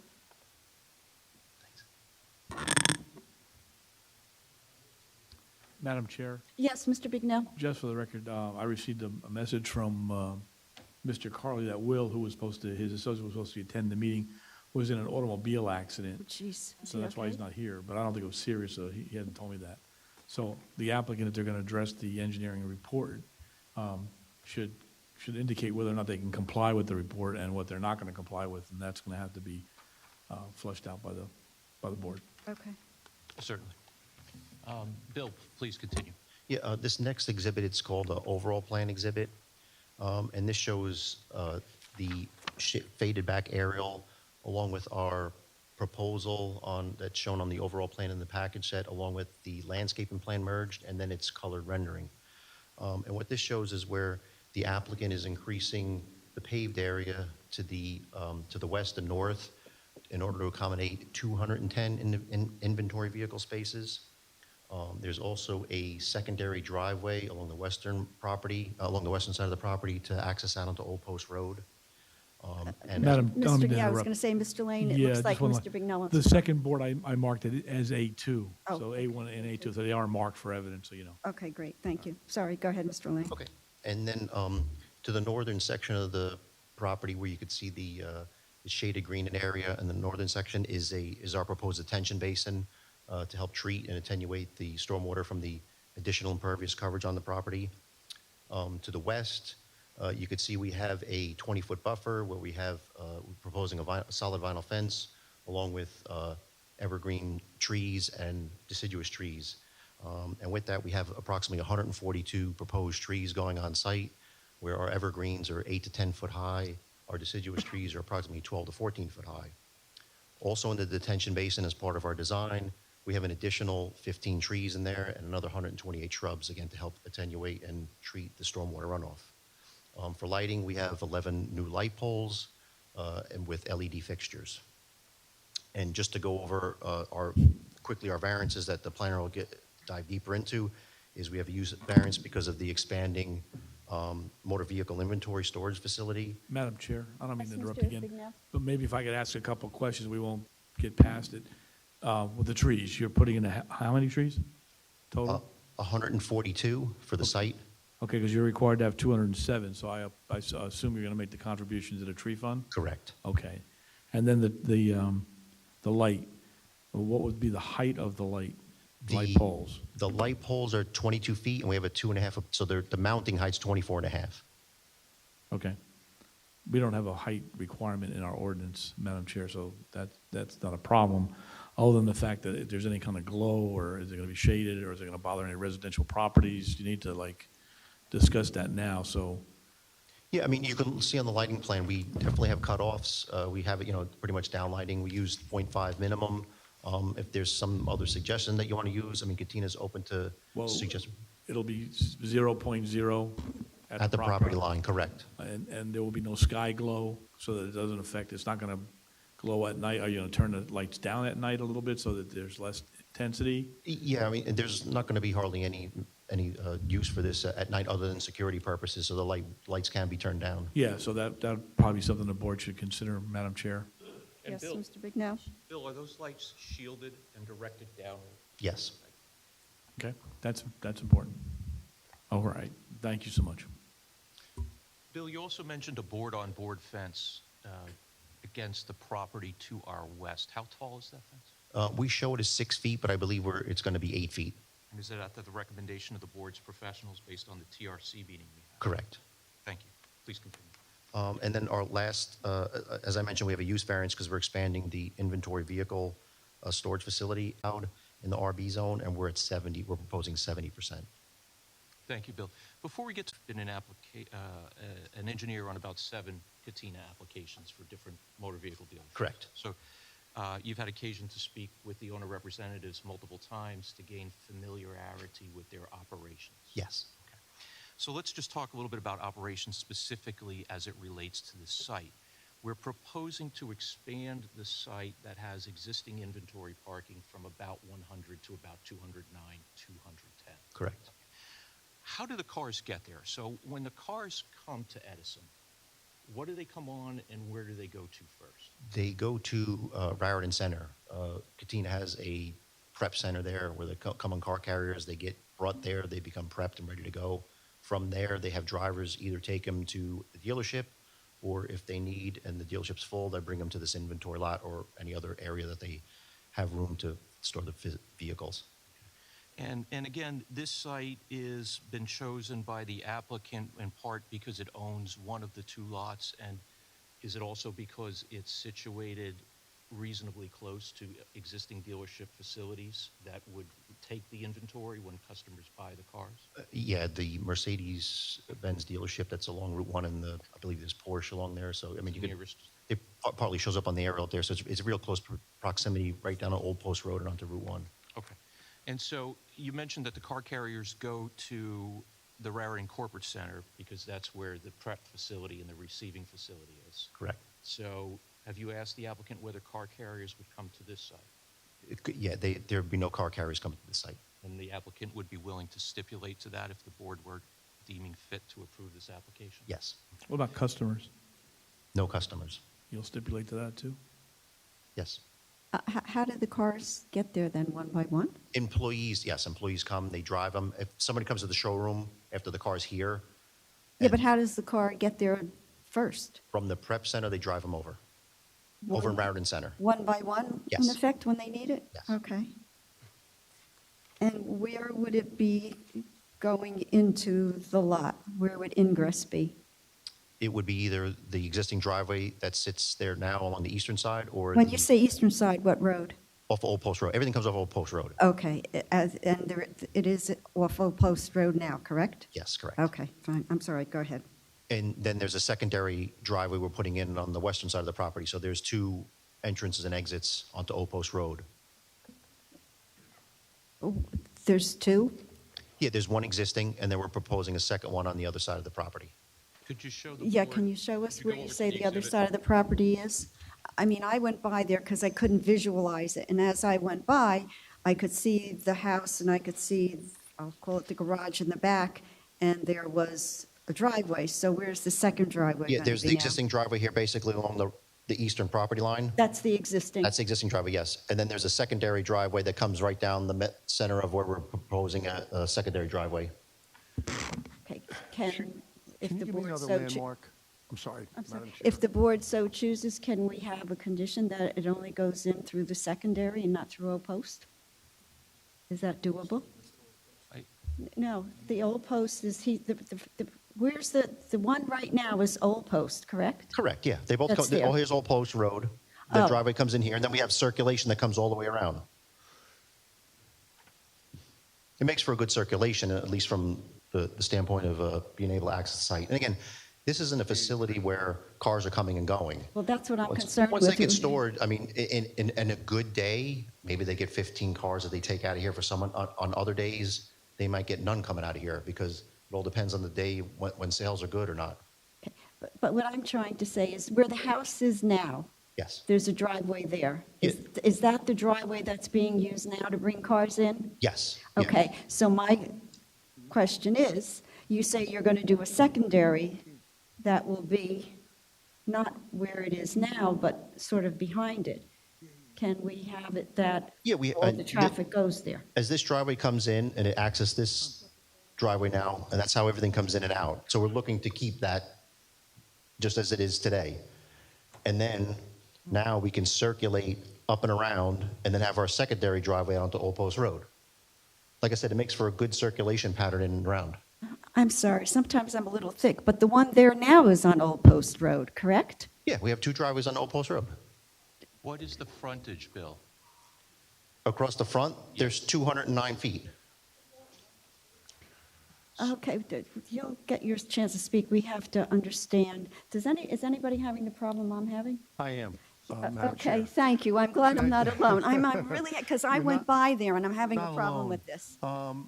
The property is located before, if you're coming south on Old Post Road, the property is located before the Turnpike Bridge, correct? Yeah, the Turnpike Bridge, I believe, is down here. It's down on the bottom. Yeah. Where's the residential neighborhood? Right across? Yeah, there's on Old Post residents Road. up along It's all here. residential on that side. Yeah, there's residential on this side. And Route 1 is to the north there, correct? There's residential here, yes. Yeah, right across from where 604 is, where the mailbox was, where the driveway is, and you could see the garage, right across the street are residential homes, correct? Yes. Okay. Yes. Mr. Ayotte, anything else? Yeah, we're having some questions about some landmarks in the area we can't see from that map. Yeah, So, I'm having a I mean, hard time. Boston Market is up on the left-hand side. Yeah, as you come up, Old Post Road curls around and then reaches to Route 1 up there. Madam Chair, might I ask, might Mr. Lane be able to bring that exhibit closer to the board for a few moments so that you can They get a wouldn't better do view? anything because it doesn't show Sure. anything. Yeah. The map really is lacking in landmarks. As I say, I went by the property because I couldn't visualize where it was, and I saw the mailbox for 604, and then there's a driveway, and then there's the garage in the back. And if that's being used now for what's going in and out, and he said there's going to be a secondary, that's on Old Post Road. How can the secondary be on Old Post Road? Correct. Right? Yes. Yeah, I mean, am I losing it or am I losing it? How can they both be on Old Post Road? I just don't understand it. Well, we only front on Old Post Road. I've done numerous jobs where there's two driveways because you have a circulation pattern to come in, out, and around. So Bill, how far apart are the entranceways? Probably about 130, 140 feet apart. And that's because the property only has road frontage on Old Post Road? Correct. Mr. Kamba? Thank you, Madam Chair. Wow, you're eager to hear from me. So the one driveway entrance, is one driveway entrance going to be ingress, the other one's going to be egress? They're both two, we're proposing both as two-way. Okay. Because you were trying to make the argument that because of the circulation, you come in one way, out the other way. So can you explain to us the reason for the two driveways? It just makes for good circulation. If we need to put vehicles on this side or vehicles down here, you can use either driveway in order to access the site. Truthfully, I would like the driveway that's going to be used, the one that is least interruptive of the neighborhood, where there are less houses and less residential areas. I mean, and I'm not a... Back to just one driveway? Just you have double driveway there that you are adding now. The existing driveway, you can let existing driveway go, you can just have one driveway? Well, the existing what he's driveway saying. services the single-family house. Yeah, but you're using that driveway now to park, get the cars in now as well, correct? Yes. For What we're the, trying to tell you, the use, stop, abandon that use of driveway to get the cars in. Just use the double driveway that you're adding now. Because that's the least, for that's not egress in the and- residential area. Mr. Bignell, can you shed any light on my problem that I'm having? Maybe he don't understand. They want you to just eliminate one of the driveways, so just use the new one, the furthest one from the residential. Can you live with that? That's the question, I guess. We're going round and round. Yes, You wanna go that's to it. one I driveway, wanted, is I that wanted right? away from the residential neighborhood, correct? You need to talk to your client, probably, yeah. Please. Yeah, yeah. I mean, I would, Madam Chair, Yeah, I'd yes. even throw one more argument into there, is that you're gonna have to secure that lot. You have $100,000 vehicles sitting there. yeah, we're going to fence it in and have security cameras, and we'll, like I said, But security is it light. gonna, okay, so so now we're just rolling into a question. Is it gonna be gate controlled? Is it, is it gonna be a gate that opens and closes after a vehicle enters and exits? Yeah, we'll have it gated off, yes. Okay. So I mean, if you have one driveway, it's then easier for you to control. Again, let me confirm with my Yeah, client. go ahead.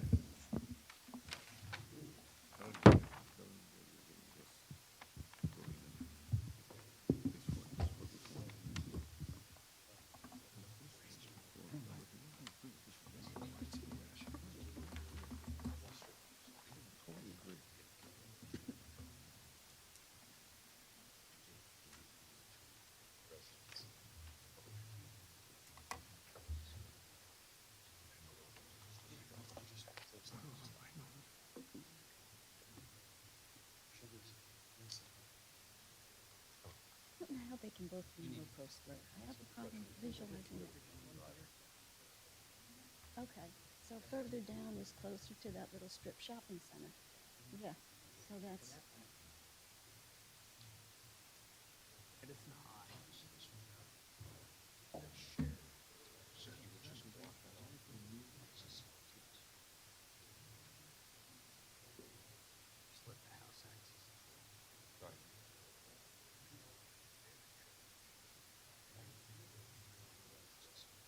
yeah, I wanted the one that's that's the farthest away from the residence. Yeah.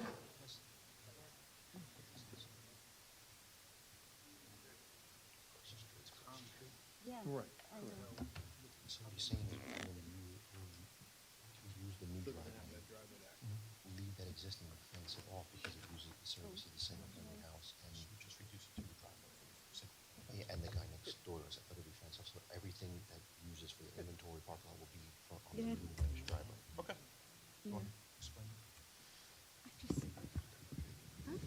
Yeah, I know. I asked him. Yeah. Okay, Mr. Lane, what's the consensus? The consensus is to use the new driveway for all the inventory cars coming into the lot. And that's the one that's the farthest from all the residents.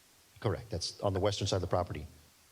And right now, the existing driveway, which is common between two properties, we'll leave that so the single-family house can use it, and then the residential next door, and we'll fence this off.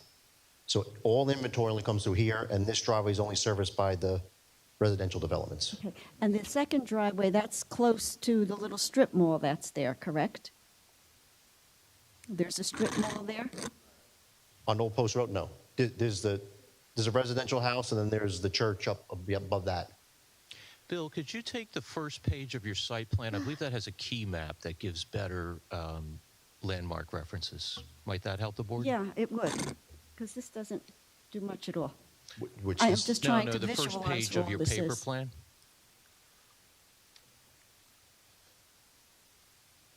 Do you happen to have that in your I don't know my briefcase? plans. They were here. They're saying no.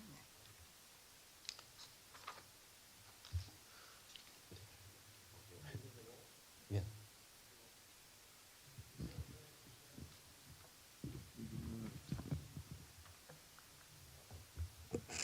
So you do agree to just let the use of that current driveway go, and just that driveway would be used only for that house? Correct. Oh, he said no. And then only one entrance would be there from Old Post Road for the whole parking lot? Correct. Okay, all right. They say Thank you, Madam Chair.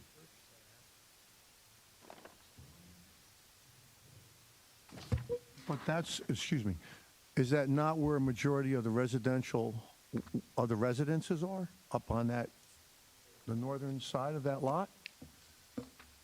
Yeah, there's more homes on this side. Yeah. That shows trees, isn't it?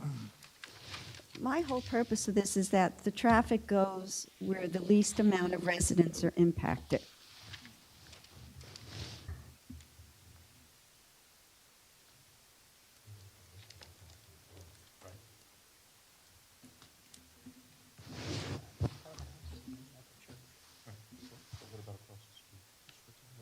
Those all residential across the street. Does it make any difference? No. Why don't we take a 5-minute break and let them do their discussion? And as I say, my main concern is having the traffic go wherever the least amount of residents are impacted. So with that being said, just let us know what you're going to come up with. And we'll take a 5-minute break so we can all stretch our legs. Thank you. Oh, especially me. Well, the one thing is if we have the drop.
Okay, we're back on record. Mr. Licata, speaking with Mr. Bignell, and we sort of agree with each other that it probably would be much better, since you have our thoughts now, that maybe you come back with revised plans, and as Mr. Bignell said, you could probably come back on a Friday. We sometimes do TRCs, come back, and we do some special ones on Fridays every now and then. So if you have him get in touch with you, Mr. Bignell, so you could get your plans revised, you know what our thinking is at this point. You can get in touch with Mr. Bignell, and, then what do we do about, just give it a date at this point now? Because I don't want Yeah, them to Madam have Chair, to renotice. I I would can't give get the them a words date. out, huh? I would give them a date, probably in November or something, and Okay. get these plans revised, and we can do the TRC. We're kind of filled for this Friday, but maybe the Friday after.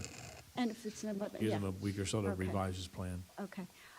Yeah, and I want to make sure that I'm available that day, too. Yeah. So having said that, Cassandra, I'm sorry. For the fourth time tonight, when can we carry this matter to? Do we think we would be able to have revised plans by November? November 29th, the end of the month? Yes. Yes? Yes, certainly. Okay. And we would be happy to meet with Mr. Bignell on site as well, if that was preferable. Yeah, give him a call, and he'll work something out with you. And we will We- also be back with additional visual exhibits to help, orient landmarks as Yeah, it relates to this it's very difficult with this. Mr. Bignell? Yeah, we could come to the town hall first and discuss the plan, and Certainly. if a field visit is necessary again, I'll go back out there. Thank you. Okay? Appreciate that. Okay, just for the public. So this case is now being carried to November 29th. We're going to be having revised plans and better pictures, and there'll be no re-notice. So this is the notice that it will now be on November 29th. And if there happens to be any change, it'll be on the website, but it is on for November 29th, 2022. And Madam Chair, Yes. the revised plans will be on file at least 10 days 10 days prior. So if before. anyone wants to come to City Hall and see them, just come to the zoning and planning window and talk to Cassandra, and we'll make sure you can see them, okay? Okay, everybody okay? Okay, thank you very much, Thank Mr. you. Licata. I appreciate your cooperation. I'm sorry, Yes? excuse me. If I may, if you're going to amend or change your plan submissions, you might just want to provide an amended application to Cassandra. So if you're changing it to one driveway, Mhm. whatever you're doing. Certainly. Thank you. Okay. Okay, Cassandra, next case, please. Okay. Boy, is American Outdoor lucky tonight. You thought you would never get reached, right? Well, well, surprise, surprise.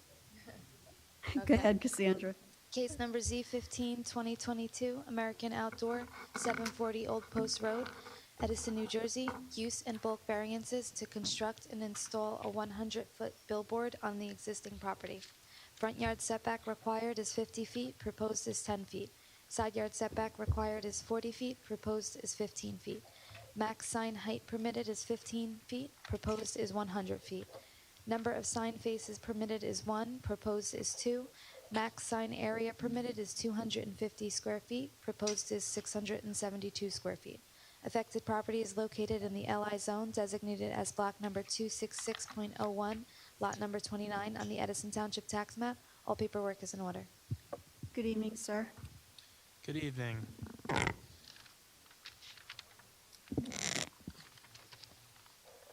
Good evening, Madam Chair, board members, board professionals, members of the public. My name is Michael Silbert, and I'm an attorney. at I'm the law sorry, firm- you didn't get the last name? Silbert, Silver, okay. Michael Silbert, and I'm an attorney at the law firm DeFrancesco Bateman, located in Warren Township, New Jersey. I have the responsibility of representing the applicant this evening, American Outdoor Advertising LLC. This is an application for preliminary and final site plan approval with requested use and bulk variance relief for property located at block 266.01, lot 29, more commonly known as 740 Old Post Road. The subject property is located along the north side of New Jersey Turnpike, I-95. The property contains 6.4 acres, and it currently contains several one-story buildings which are used for self-storage facilities. The applicant proposes that the existing self-storage facility remain and that a two-sided LED billboard, digital billboard, be constructed on the northeast portion of the property along New Jersey Turnpike. Property is owned by Edison Lockup LP. The applicant will be a ground tenant on the portion of the property where the billboard is proposed to be constructed. Property is located in the light industrial zone where the proposed billboard is a permitted use, as stated in Mr. Bignell's report dated September 8th, 2022. I just point that out because we had originally noticed and applied for D3 variance relief, thinking it was a conditional use, but it is a permitted use. The proposed billboard use is consistent with the master plan land use recommendation. There are a number of variances associated with this application, so the zoning board will retain jurisdiction as this application requires D6 height relief, where the proposed height to the top of the billboard is 100 feet and where a maximum sign height of 15 feet is permitted. In addition to the height variance, the applicant seeks certain bulk variance relief from the following requirements. As Cassie had mentioned, the 250 square feet sign area requirement, where 672 square feet is proposed for each sign of the billboard. Front yard setback relief where 15 feet from the street line is required and 10 feet is proposed. And lastly, a two-sided sign is proposed where only one sign is permitted. The presentation of the application will be made through three professionals. Mr. Tiago Duarte, professional engineer. In attendance this evening is Mr. Justin Taylor, professional traffic operations engineer, who will address any traffic concerns and safety concerns with the proposed billboard. Mr. John McDonough is here again, a professional planner who will address the proposed variance relief associated with this application. And also in attendance is Mr. Tim Stawning, who's the managing member of the applicant, who is here to provide any additional testimony and answer any questions if necessary on this application. So, Madam Chair, sure. Yes. Where's your transcriber? Our Court transcriber. reporter. We were not, to my knowledge, we were not instructed to get a. You're always required to get one on these And applications. your firm does know that you've been here before, and I think without it, we cannot proceed. Is that correct? How do we? Is this hearing being televised? Yeah, I would presume so. I'm sorry, Ms. Shaw, I didn't hear. Have someone watch the tape and transcribe it, but that's really your call.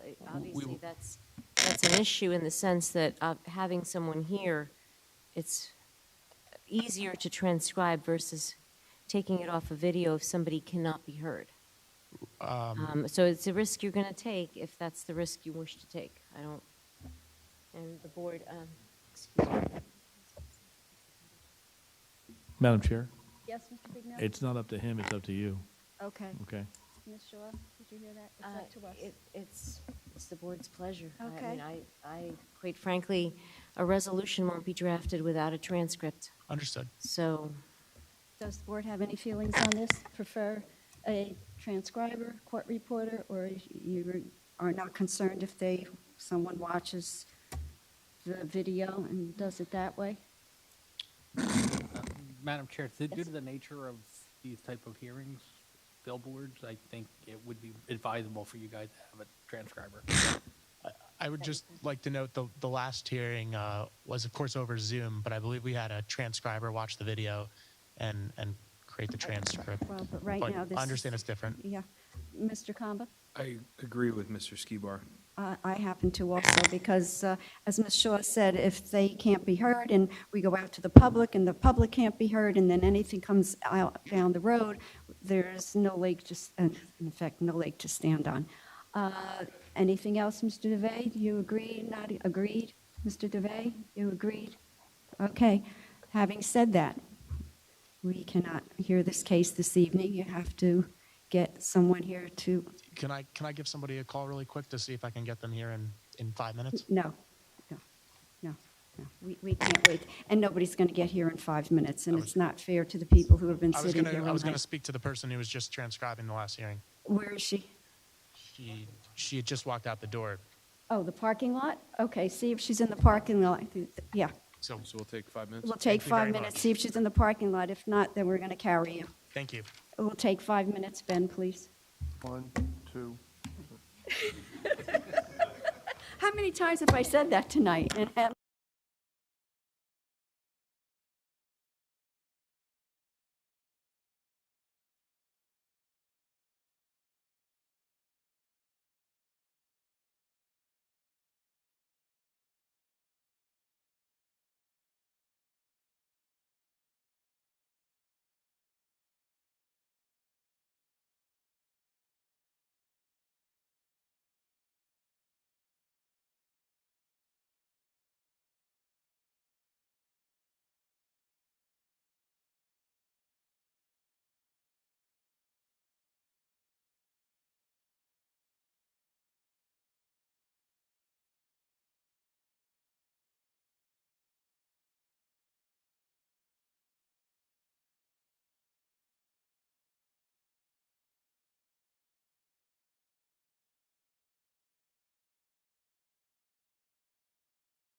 Are we okay, Ben? Okay, we're back on the record, and Ms. Shaw would like to clarify something? It's as they proposed the testimony. Okay, fine. Okay, so we're starting from the beginning now, since we have a transcriber, so it's like you were never here. Good evening, Mr. Silber. Good evening.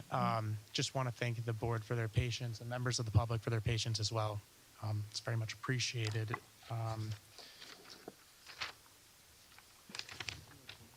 My name is Michael Silbert, and I'm an attorney from the law firm DeFrancesco Bateman, located in Warren Township, New Jersey. I have the responsibility of representing the applicant this evening, American Outdoor Advertising, LLC. This application is for preliminary and final site plan approval with requested use and bulk variance relief for property located at Block 266.01, Lot 29, more commonly known as 740 Old Post Road.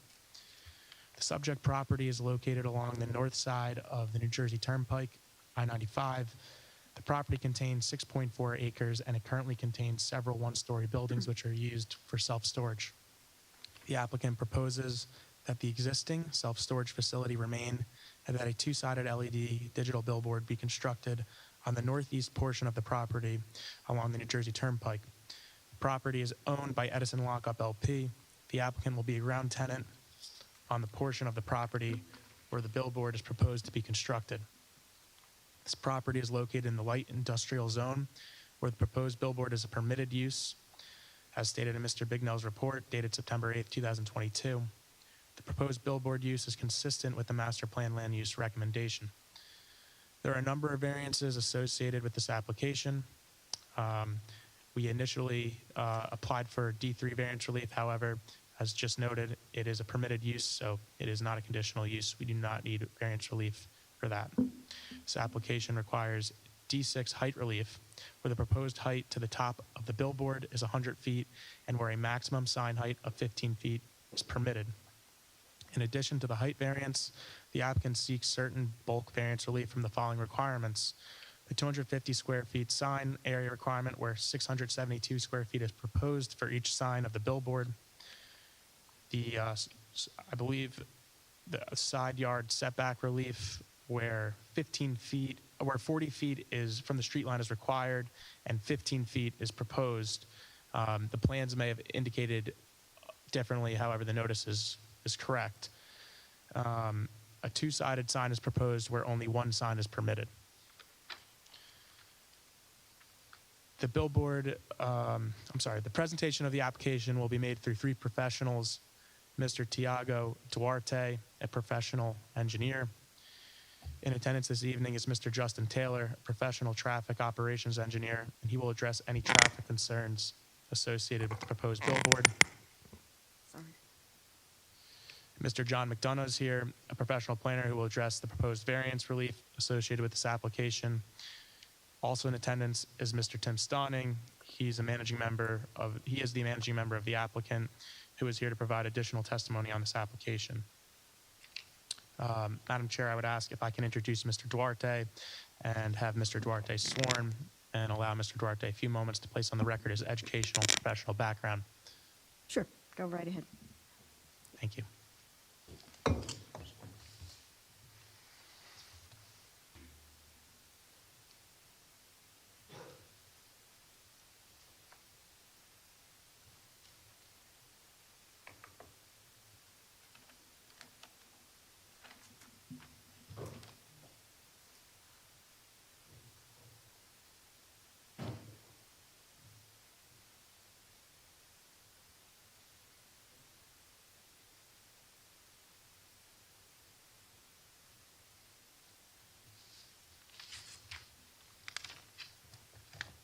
Mr. Duarte, would you raise your right hand? Do you solemnly swear or affirm to tell the whole truth, nothing but the truth, so help you God? I do. And please state your full name for the record. Tiago Duarte, D-U-A-R-T-E. May we have some qualifications, please, sir? Yes, I graduated Rutgers University with a Bachelor's of Science in Civil Engineering in 2011. I've been practicing in the field of civil engineering, specifically land development, since then, so over 10 years of experience. I've worked on numerous applications similar to what is before the board tonight. I am also licensed in the state of New Jersey, among other states. My license is current, and I have previously been previously accepted by this board as an expert witness. Okay, we'll accept your qualifications. Go ahead, sir. Thank you, Madam Chair. Mr. Duarte, did you prepare or supervise the preparation of the site plan before the board this evening? I did, yes. And have you prepared site plans for other digital billboards in the past? Yes, I have a number, actually. Okay. If you wouldn't mind, can you please share with the board what American Outdoor Advertising is proposing to do by this application? Yes. So first, I'd actually like to take the board through just the aerial, give frame of reference to the property and where it's located. Take the rest. Yes, thank you.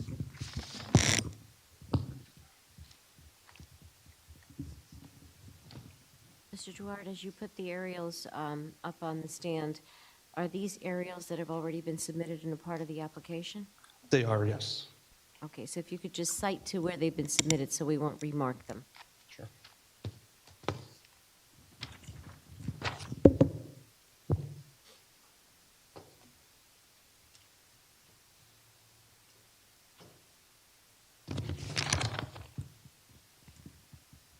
So,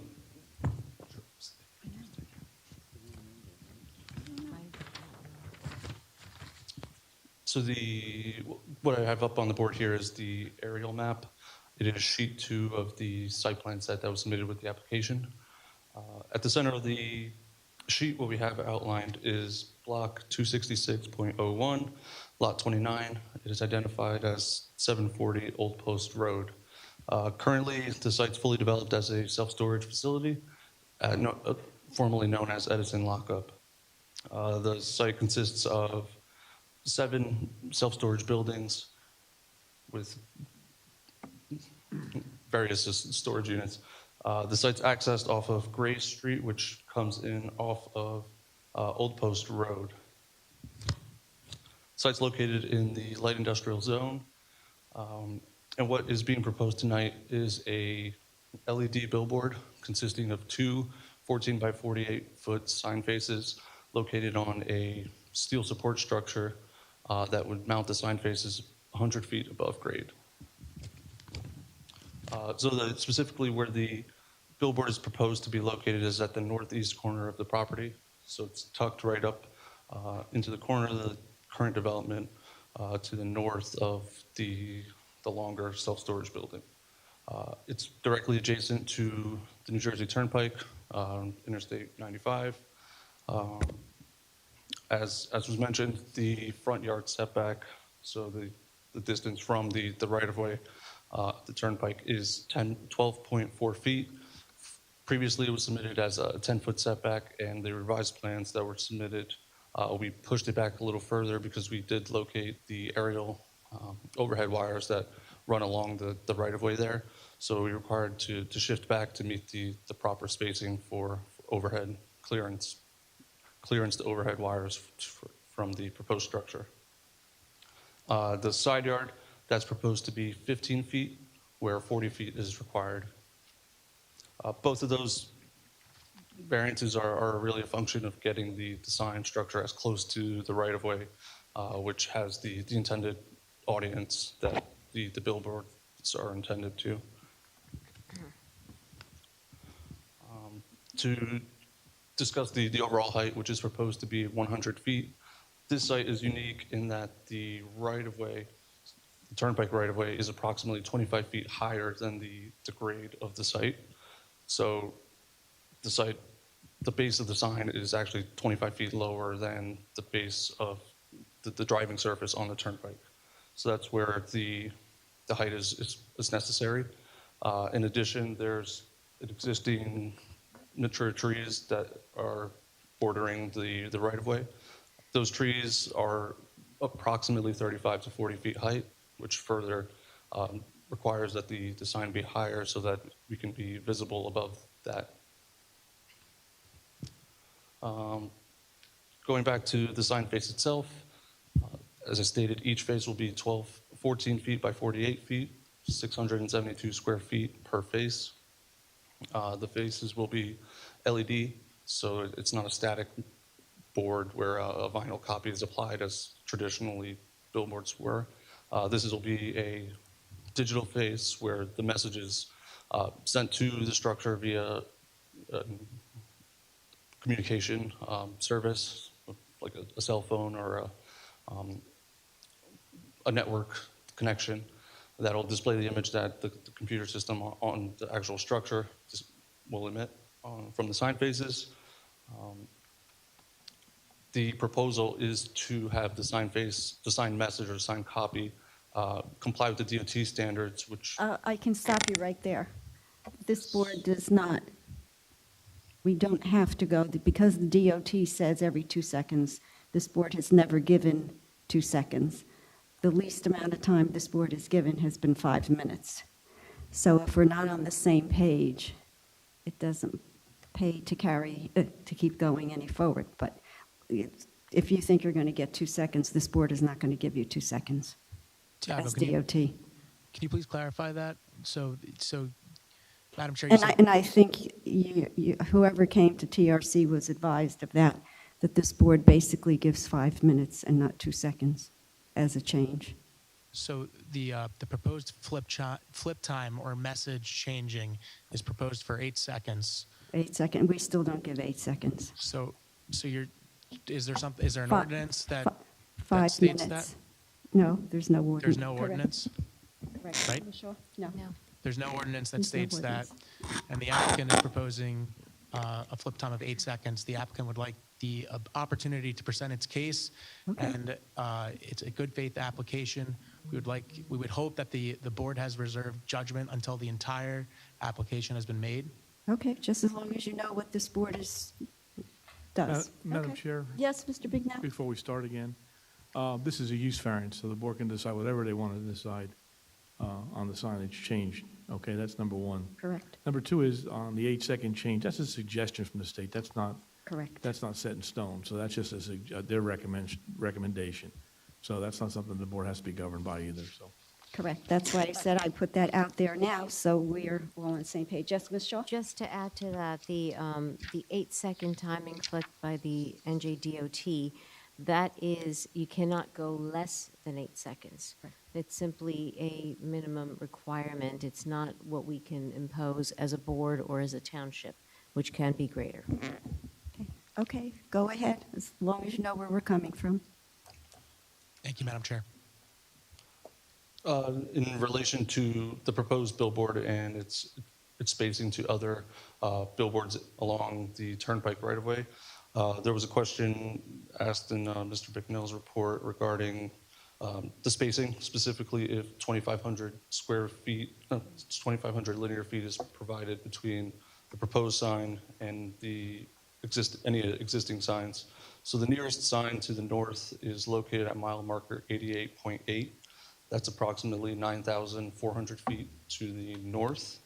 And the nearest sign to the south is at mile marker 85.5. That's approximately 8,000 feet to the south.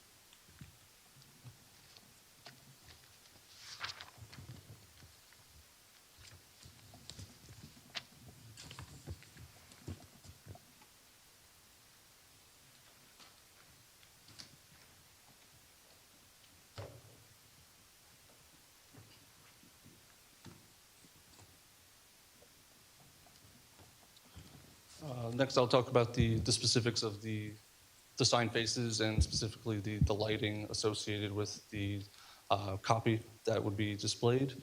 What I have here is entitled the lighting exhibit. This was also submitted with the application. And what this has is basically on the aerial map, we superimposed the manufacturer's light levels. And those light levels are based on an ambient reading. So what that means is these light levels are independent of existing conditions. So if we can assume that everything is zero, that these levels would be what you would be recordable or readable.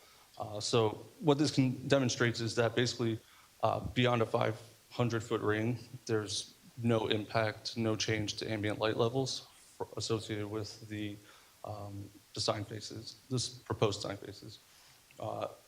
When moving in a little closer, at about 300 feet from the sign face, there's a minimal light level impact What that means is the ambient light levels will be slightly different than what exists currently.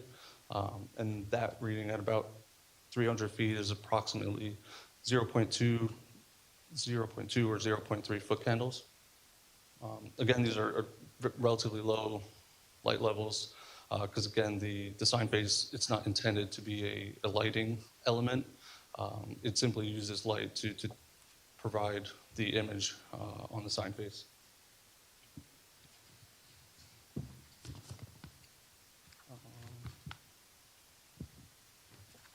There was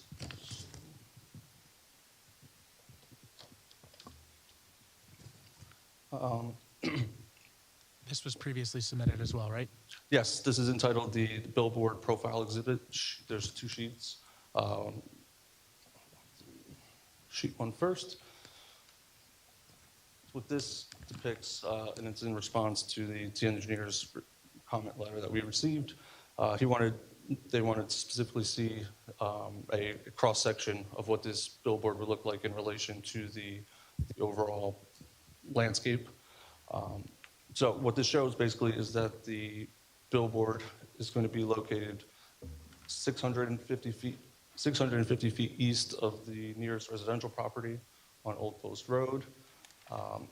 We also, in the cross-section view, we could notice that there's 2 buildings between the billboard and the existing residential structure, as well as a very mature landscaping area between the 2 properties.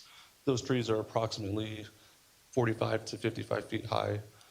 So what this demonstrates is from this residential area, you'd have to look over these mature trees to view the billboard, and it's not feasible to see through that tree line to view it. Understandably, as the seasons change, the leaves would reduce the potential screening associated with that, but given the density of plantings, even if there's an area of the screen that's visible, it would never be its entirety. A question. You said the nearest residential property was 650 feet east. How about the south and the west, since east is really industrial, but south and west is residential?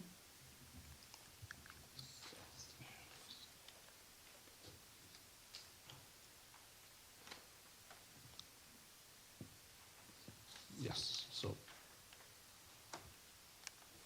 this one, the second sheet shows to the west, that residential property, which is the closest one on the same side of the turnpike right-of-way. That one's actually 900 feet from the proposed structure. That one has even more buildings on the self-storage site between the structure and the residence. And it also has a similar mature tree buffering that can be seen on the other side of on the sheet 1 side. To the And the south? south. Mm-hmm.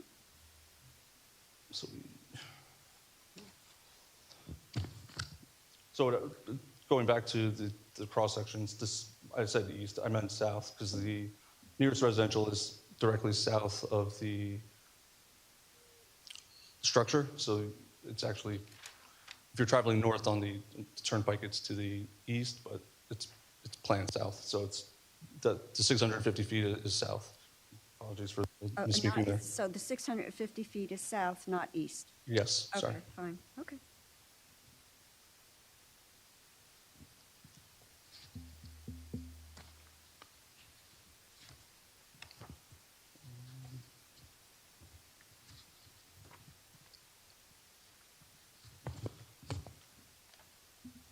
Yeah, I mean, that basically summarizes the proposal. The existing conditions on site, what exists today as far as the self-storage. The sign's not going to impact the existing site operations. It's not going to change any of the impervious surface, so it's not going to trigger any drainage conditions that would alter from what exists today. It's not going to alter the traffic to the site. Granted, there'll be some temporary disturbance associated with any construction, but as far as ongoing maintenance, digital billboard is substantially reduced from what what a static billboard would require as far as someone physically getting to the site to change the copy, where the digital, the management would only be on site maybe once a quarter, a few times a year, to do just regular maintenance, check that everything's working and operational. So, Mr. Duarte, you touched on site accessibility. So, an emergency vehicle can easily access the sign, right? Yes. Okay. And you also touched on maintenance. You had mentioned that there was access and parking for maintenance, correct? Yes. So what we have shown on the site plan is a small area where a box truck could pull directly to the side of the sign support and stage while they're working on the structure. Okay. And a ground-mounted transformer pad is not required for the site, correct? Correct. Okay. I think you had stated that there's no tree removal required for this. Correct. Okay. And the only utility connections would be for electricity. That's it. Yes. No garbage. No garbage. No interference with any on-site environmental monitoring. No, and we did dig into that a little bit, and we just didn't find any evidence of anything that's ongoing currently. But whatever, if there is anything there, it would be addressed per the DEP standards. But again, we don't anticipate any impacts to anything there. Okay. And you had a chance to review all the municipal ports. Was there anything in there that you felt that we could not comply with? Just one. So the engineer had a recommendation about a prevailing time, and what I'm sorry, I didn't get that. He had a recommendation for what? for hours of operation. Oh, okay. And what the applicant is proposing is a 24-hour sign. And to your knowledge, are you aware of any local digital billboards that have this type of restriction on it? No, I'm not aware. Okay. You may have touched on this, but I just want to go to the sign size for a second. In your opinion, what necessitates the size of the proposed sign? The audience. So this is one of the Turnpike is probably one of the busier roads in New Jersey. So we feel that the size that's being proposed is adequate and pretty typical of what you see on the Turnpike currently. As far as the billboard industry, I'm aware that there's a larger size, and I know that the applicant has opted to go with this reduced size because it does blend into what's existing as far as that corridor. And so this size is standard in the industry. However, New Jersey does allow for larger signs. Yes, correct. And is it fair to say that when you're conveying a billboard is conveying a message, it's important that it's conveyed on a sign large enough so that drivers traveling at high speeds have the opportunity to actually process what's on the signs? Is that also a reason for the size of the sign? Increased visibility, yes. Yes. Okay. Okay. I have no further questions, Mr. Duarte. Does the board have any questions? Yes, Mr. Seaborg? Madam Chair, thank Yes. you. The closest residential home is right on the corner of Road Post. Yes. And in elevation, where is that in comparison to the sign?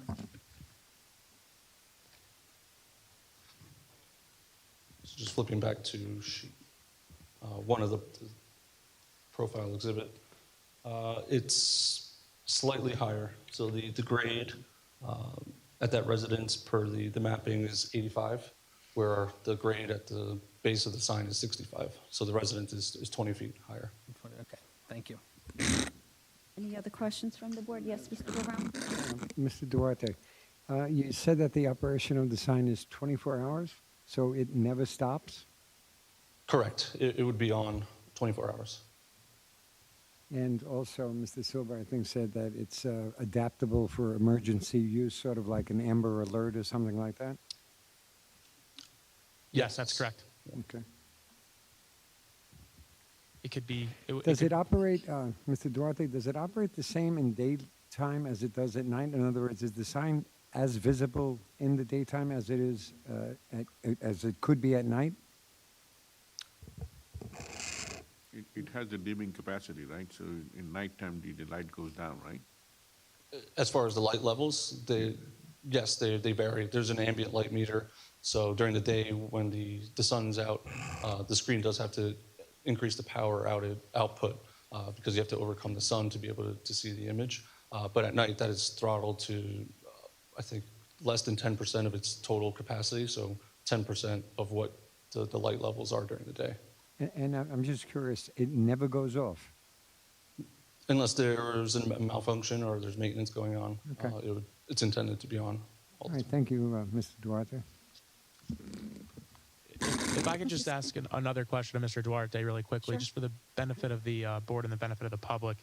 Can you compare the light emanating from the proposed billboard to something that the board or the public would be more familiar with so that the board and public can visualize what a nearby residential property would see? Yeah, so the industry standard is 0.3 foot candles at a set distance. For this size sign, it's right in that 200 to 300 feet from the sign. 0.3, usually if you had a parking lot that was at 0.3, it would probably be an unsafe parking lot, especially for commercial purposes. 0.5 is usually a minimum that you would. But in layman's terms, is there a comparison you could make? Yes, so 0.3 foot candles, say if I drop my keys on the floor, I'd be hard pressed to see them without a light source. So is it, would you say the proposed billboard is comparable to a light at the front porch? I'm trying to gauge for the benefit of the board and the public, if you have an illuminated billboard in the evening and you have a property over 600 feet away, what they can compare it to, if that makes sense. Yeah, I guess it would be very similar to area lights at a similar distance, so a parking lot. Okay. Madam Chair? Yes. Mr. Duarte, talking about the sign, the image, the distance, with one of the homes being about 600 feet away, would they be able to read the sign from 600 feet away? I mean, is it going to be that visible? It really depends on the message. Typically, I would say no. If there's phone numbers or something of that nature, it'd probably be such a small size that you wouldn't be able to see that. And as I mentioned, this is again hypothetical in that there's trees in the way. So if you could see the sign, I'm sure maybe you could see a logo if it's displayed at that size, like a McDonald's arches or a Nike swoosh. Those are all more recognizable than usually words are on a billboard. Okay, thank you. Mr. Duarte, just a follow-up. It says here on your application that the maximum sign area is 250 square feet, but you're proposing 672. And I keep hearing that the sign is standardized or like other signs, yet this one seems almost 3 times as large as proposed. Mr. Or Barone. being required, excuse me. To answer that, when we're saying that it's standardized, we're referring to signs that are located along interstate highways. So for an example, a billboard not located along interstate highway, the large size of the sign would not be required. You don't have people traveling at such high speeds. This sign is located adjacent to a 12-lane interstate highway, thus the necessity for the larger sign. Otherwise, you would create a safety hazard. You'd be hard-pressed to be able to read a sign that is 250 square feet or less while you're traveling 65 miles per hour. So what you really just said, Mr. Silver, is that the audience, the 12-lane highway you described, dictates the requirement of the size of the sign? That's correct through state regulation and federal regulation. The Highway Beautification Act and the NJDOT have adopted regulations. As Ms. Shaw, I'm sure will point out, it does require that we seek municipal approvals. However, the state and federal government have provided regulations and guidelines specifically for signs located adjacent to interstate highways. All right, thank you. If I could just interject, it's not that they're standardized. There are certain regulations that are federal that would allow for certain other types of signage. along federal highways. It does not necessarily mean, and like Mr. Silbert pointed out, they still have to seek local approval, because when it abuts and it's part of the property of the Township of Edison, then, as he indicated, and as Mr. Bignell's report indicated, we do have this particular type of signage permitted in the zone. However, it has to meet other requirements. So, for instance, they're not permitted double-face signs. They're not permitted this height. So you have other balancing that you have to do and reviewing this to determine if these other variances can be granted. I understand. Bhavini, exactly my point. What I was trying to get at is that on one hand, the ordinance, the 12-lane highway is dictating the size required, but at the expense of the residents. Okay, but that's legal argument, and it's not necessarily for the board. The board has to consider the application. Okay. And so that's not a matter for the board's consideration, other than the fact, how does a 12-lane highway be impacted by a sign? Is it site suitable? So you still have to consider whether this sign, with this proposed height, with this double face, with any of the other variances, would be appropriate for this particular location, and you can consider that there's a 12-lane highway. But the legal arguments as to Highway Beautification Act or anything else are not necessarily for the board's consideration in that regard. Thank you. Mr. Skibar, do you have another question? Thank you, Madam Chair. In reference to, I guess, the closest adjacent signs, first, are they in Edison Township?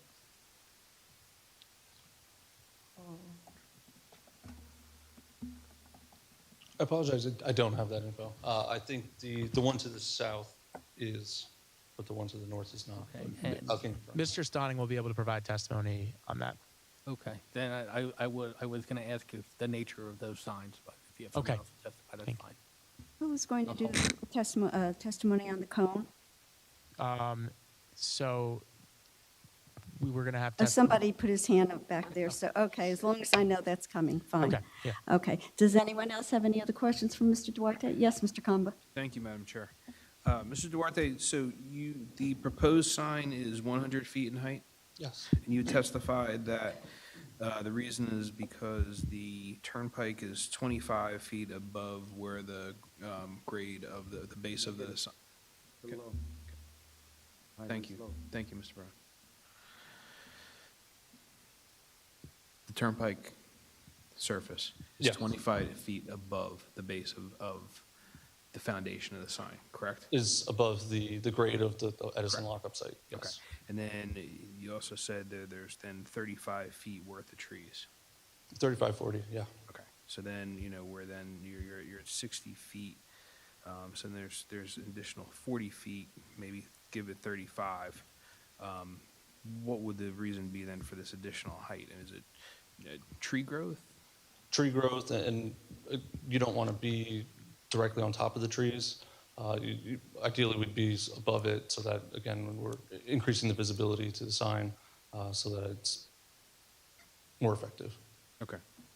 And then with regard to the trees, like the buffer area between the residential and the sign, did you do any analysis? Are we looking at, are they the type of trees? Are they mostly pine where they're, won't lose their needles in the winter? Or are we looking at a lot of leafy trees where it's going to be bare? There's certainly evergreens in there, but I'd say that the majority is leafy. That would. Okay. All right. And then would you be able to speak to the operation of the sign, maintenance of the sign, or should I go to Mr. Stauning on that when he comes up? I'm very familiar, so I can, Okay, good. can try. So, all right, go ahead. So the types of sign, as I understand it, they're generally, it's composed of kind of like, for example, like Lego pieces. So each sign is that. And go ahead. So the way that the structure is assembled, they're approximately, a foot by a foot, generally of LED arrays.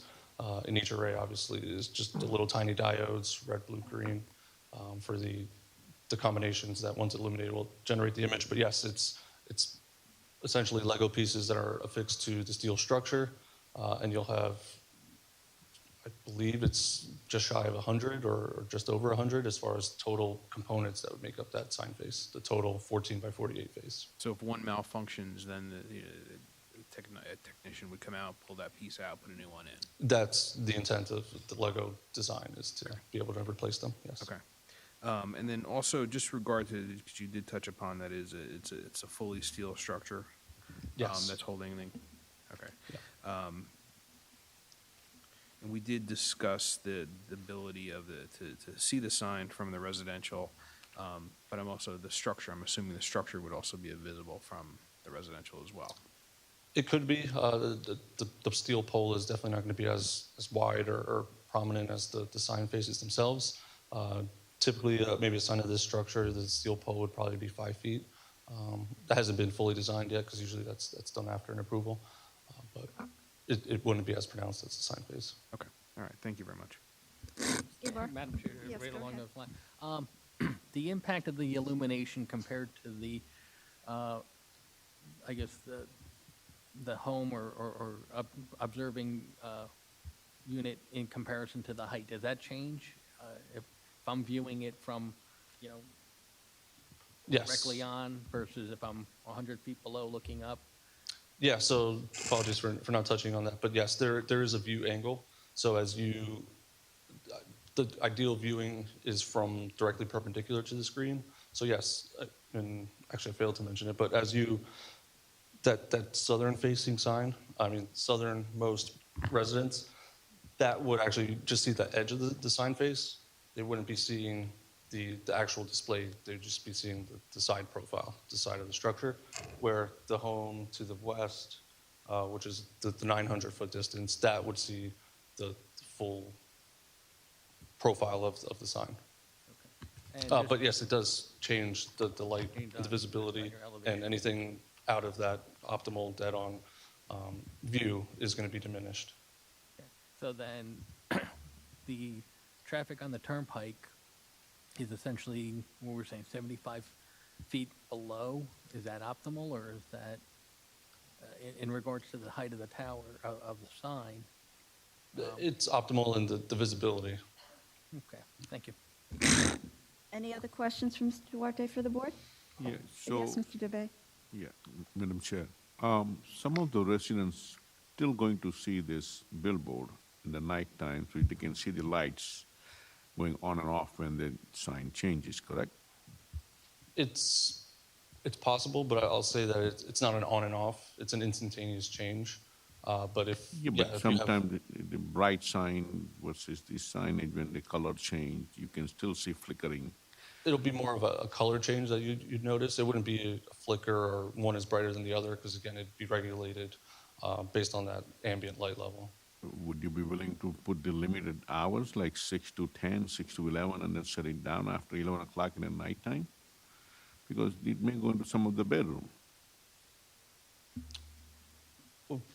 The application is for 24 hours. And as I stated, I mean, there is a decent amount of screening. And just given at that distance, at 900 feet, you could possibly make out a structure, make out a sign face potentially. But I don't think it'd be something of a nuisance. Like, it wouldn't be an impact given the distance. No, my question, are you open to limit the hours of operation from 6 to 11, 6 to 10, so that nighttime you shut it down, so at least it doesn't... No, the application is for the 24-hour operation. Okay. Any other questions, Mr. Duarte? Yes, Mr. Chairman? Thank you, Madam Chair. In the aerial view, your northeast side, the sign that's going to be facing northeast, could you point to where 0 degree is going to hit? On this? Yes. The northeast, where the 0 degrees? Yeah. What do you mean by the side profile? Yeah, so where it's going to be perpendicular, where you're going to see the most. Oh, perpendicular. It would be out to, the center of the turnpike. The other side I'm saying. Oh, the other side? Hold on.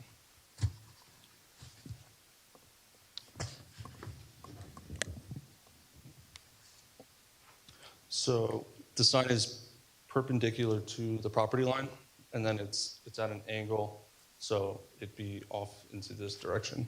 Okay. again, it's oriented to face the turnpike, and it's not a back-to-back structure. There's a 15-foot V, so the sign faces are actually further directionalized to the turnpike. So ideally, the intention of that is so that the north face is getting that optimal view, and then the south view is optimal in that direction. So that south view, the development that's there is going to be having a 0 degrees into the billboard, correct? More or less between 0 to 10 degrees. That's the most prominent that they're going to see. They're going to be looking at directly into this billboard. I'm going to pull up the lighting. I think that makes it easier. So so actually 0 degrees goes up and out. So that's actually shown here. That's the 0 degree. Okay. And then it'd be 20 degrees. So between 0 and 10, I'd say that it's nothing on that development. Once you're at the 20 degree, that's the measure from the sign face. Okay, just like a 0.05 difference between the 0 and the 20. That's my concern that, that development's going to be looking at that light that's 24/7 per se. Understood, and again, I'll say that there is also a tree planting and a tree buffer in that area. Okay. Any other questions from Mr. Duarte from the board? Actually, one more Yeah. question, Madam. And do you have any photographs that indicate perspective from the ground from those areas? From which areas?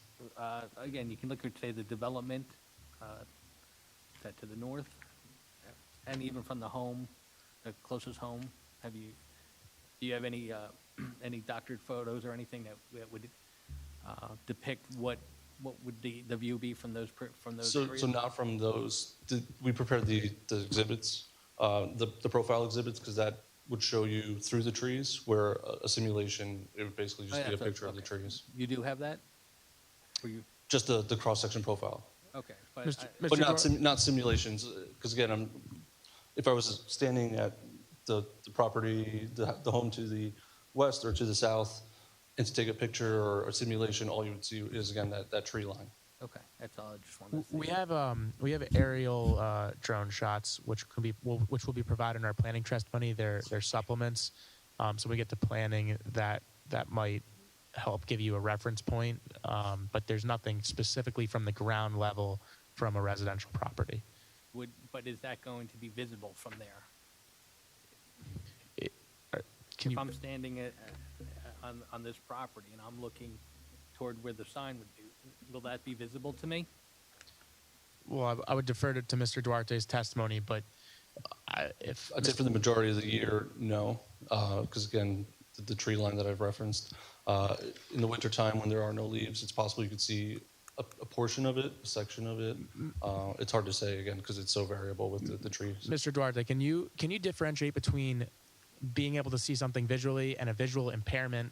Because there are a lot of things that are visible, but it doesn't necessarily mean that it's a substantial detriment or a visual impairment. Just because you could see something, for example, doesn't necessarily mean that it's a visual impairment. Can you expand upon that? Yeah, and then the clearest way I could say is, as far as the lighting, that it won't change the light levels at any of these properties that we're talking about. And as far as being able to see something and just out in the distance, that's more of just a possibility, where it's not affecting that property from a light level perspective is how I viewed it. So you're saying there's a difference between a negative impact to a property due to light versus just the fact that there is light there. Correct. Okay. But also just the creation of a structure, 100-foot high structure, will have an impact on my line of sight, my view, so that's really what I'm trying to get at, Yeah, Mr. regardless Steve, of the light. Would you feel more comfortable with getting a simulation? So this way you have an idea of as we do with cell towers, they usually show what it will look like when it's here and what it looks like before. And if that's what you want, we know we're not going to get finished tonight, so we can have them bring that back when they come back again. we'd be If happy you to would. come back with that. would be helpful. Okay. I think, Mr. Duarte, you were saying that at this time of year, it wouldn't be visible from ground level.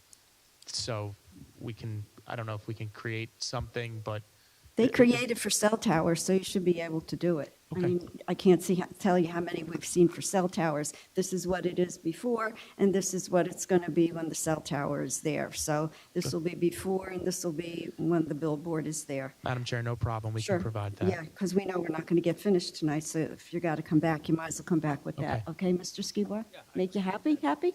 Yep. Okay. Mr. Duarte, are there any other structures in view that would be equal in height to the proposed structure for the residential properties, such as is there a Topgolf located nearby? We could get comparable. Okay. Yeah, a list of comparable heights, just So we can- for yeah. reference. Okay. Okay. Any other questions? Okay, moving along. You have a half an hour, so who do you think you can finish in a half an hour or so? Take your pick.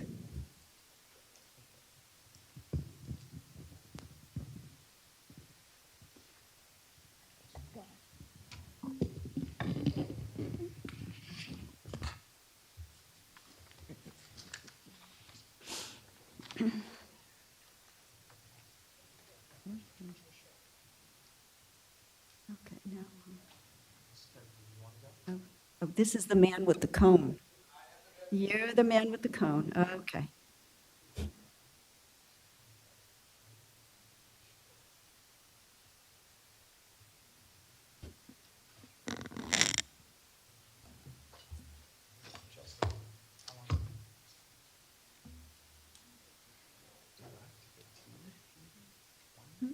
I don't know.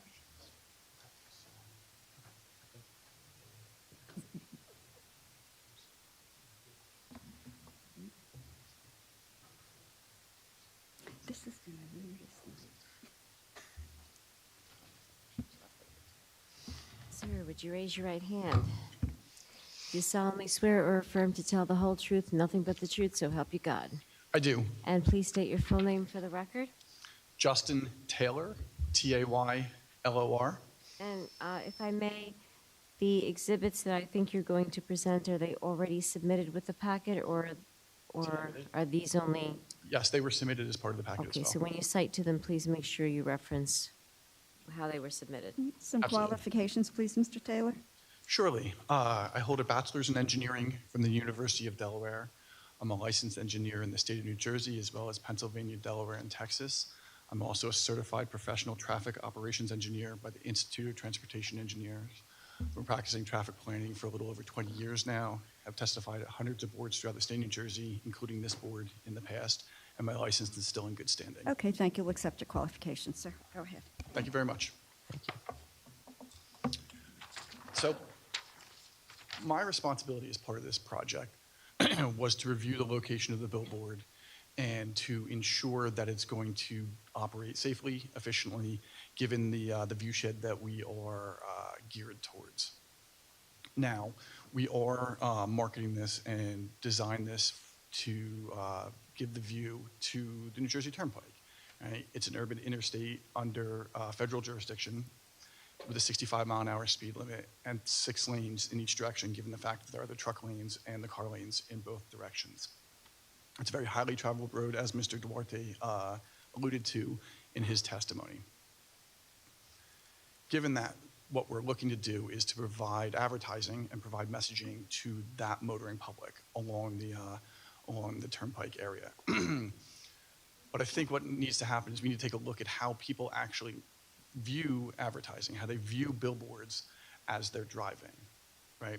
There are certain times that you want to give to each individual driver to be able to view it, but really the way people perceive everything while they drive is in what we in the industry call fixations.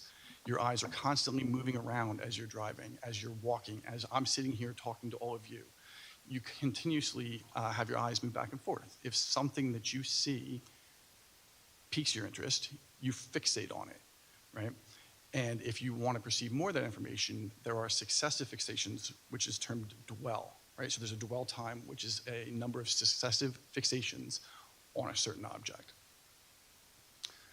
When it comes to viewing things as you drive, there is the ability, if you take your eyes off the road for long periods of time, to create unsafe conditions, near crashes, that sort of thing. As the billboard industry was growing, the federal government decided to do a study in order to figure out what type of views, what type of fixations away from the road could create unsafe conditions. So in 2006, they commissioned a study to do what we call a humanistic study. They placed cameras around the insides of vehicles, had people drive, not knowing what they were doing, but just had them drive the car. And they tracked eye movements for all of these drivers.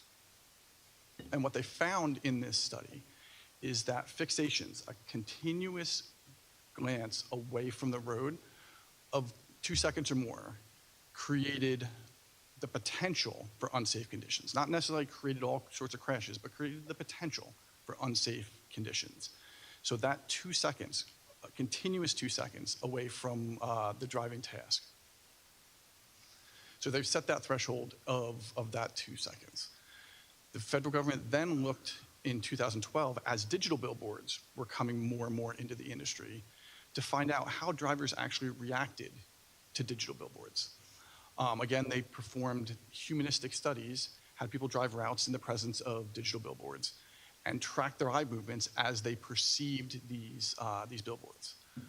What they found was the average fixation, or time that you would look at the billboard, was 0.39 seconds, or about 0.4 of a second, right? So the threshold that they've set as being potentially dangerous is 2 seconds, and the average fixation is approximately 0.4 of a second. What they found is in excessive fixations, the average dwell time, the time you looked at the billboard, was about a second. So you would glance up, you're driving along, you see an advertisement for a wedding ring. I say I'm married, I don't need to look back at the billboard, I don't spend any more time on that. Or you're driving along and you see an advertisement for a Wawa, say. All right, you go back to the task of driving, and then you glance back up to see what they're advertising. Is it a cup of coffee? Is it 2 Sizzlies for $2? Because you have some interest in that billboard. But again, it's in these 3 to 4 of a second fixations.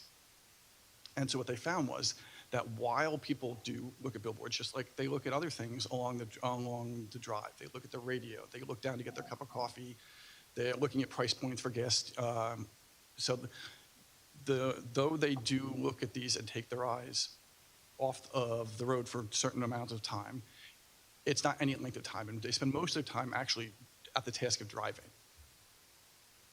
The third thing that we look at when we're talking about billboards is how to locate them for optimal visibility for the public. We don't want people looking to the right, to the left drastically. So what we analyze is what we call the cone of vision. And as Madam Chairman was asking about, we look at 2 separate metrics in that. We have what's termed the 40-degree cone of vision, or your peripheral vision, that's set forth by the federal government and is essentially your center of gaze. So 20 degrees to either side of center, you're still essentially looking forward and still being able to perceive things within that 20 degrees to either side. We then have an additional 20 degrees to either side, what's termed the paraperipheral side. And within that extra area, you can't read things, but you can perceive greatly motion, light changes. So essentially, if you were to turn your head to that 35 degrees off center to look at the billboard, to look at a gas station, a driveway, something like that, you're still going to perceive motion as somebody changes lanes in front of you, or brake lights or something like that, and it brings you back to the task of driving. So given all those parameters, what we did was evaluate the site. We've prepared 2 exhibits, and I'm going to take this with me. While you're walking there, I have a question. Do you take the speed of the vehicles going on the road into consideration? Madam Chairwoman, that's a great question, and that leads me right into where we're going to go from here. As I mentioned previously... Well, I'm glad I helped you. As I previously mentioned, I guess I'll stay on this side, the speed limit along the turnpike is 65 miles an hour. That equates to a speed of 95.3 feet per second. And the reason that's relevant when we're talking about feet per second is we want to analyze within this cone of vision how long the billboard's visible to the driver. So we prepared a site visibility study, 2 sheets, one with traveling northbound for sheet 1. I'll get to traveling southbound, which will be sheet 2 of that 2-sheet exhibit. But what we looked at is a distance of about 1,000 feet away is where people start to recognize that there's something out there I want to look at. Along the turnpike, it might be a little bit further than that, but to be consistent, we use about 1,000 feet. And then we measured within that cone of vision how long the billboard would be visible. So for vehicles traveling in the northbound direction, it's visible for approximately 610 feet, which translates at a rate of speed of 95.3 feet per second of 8 seconds of read time.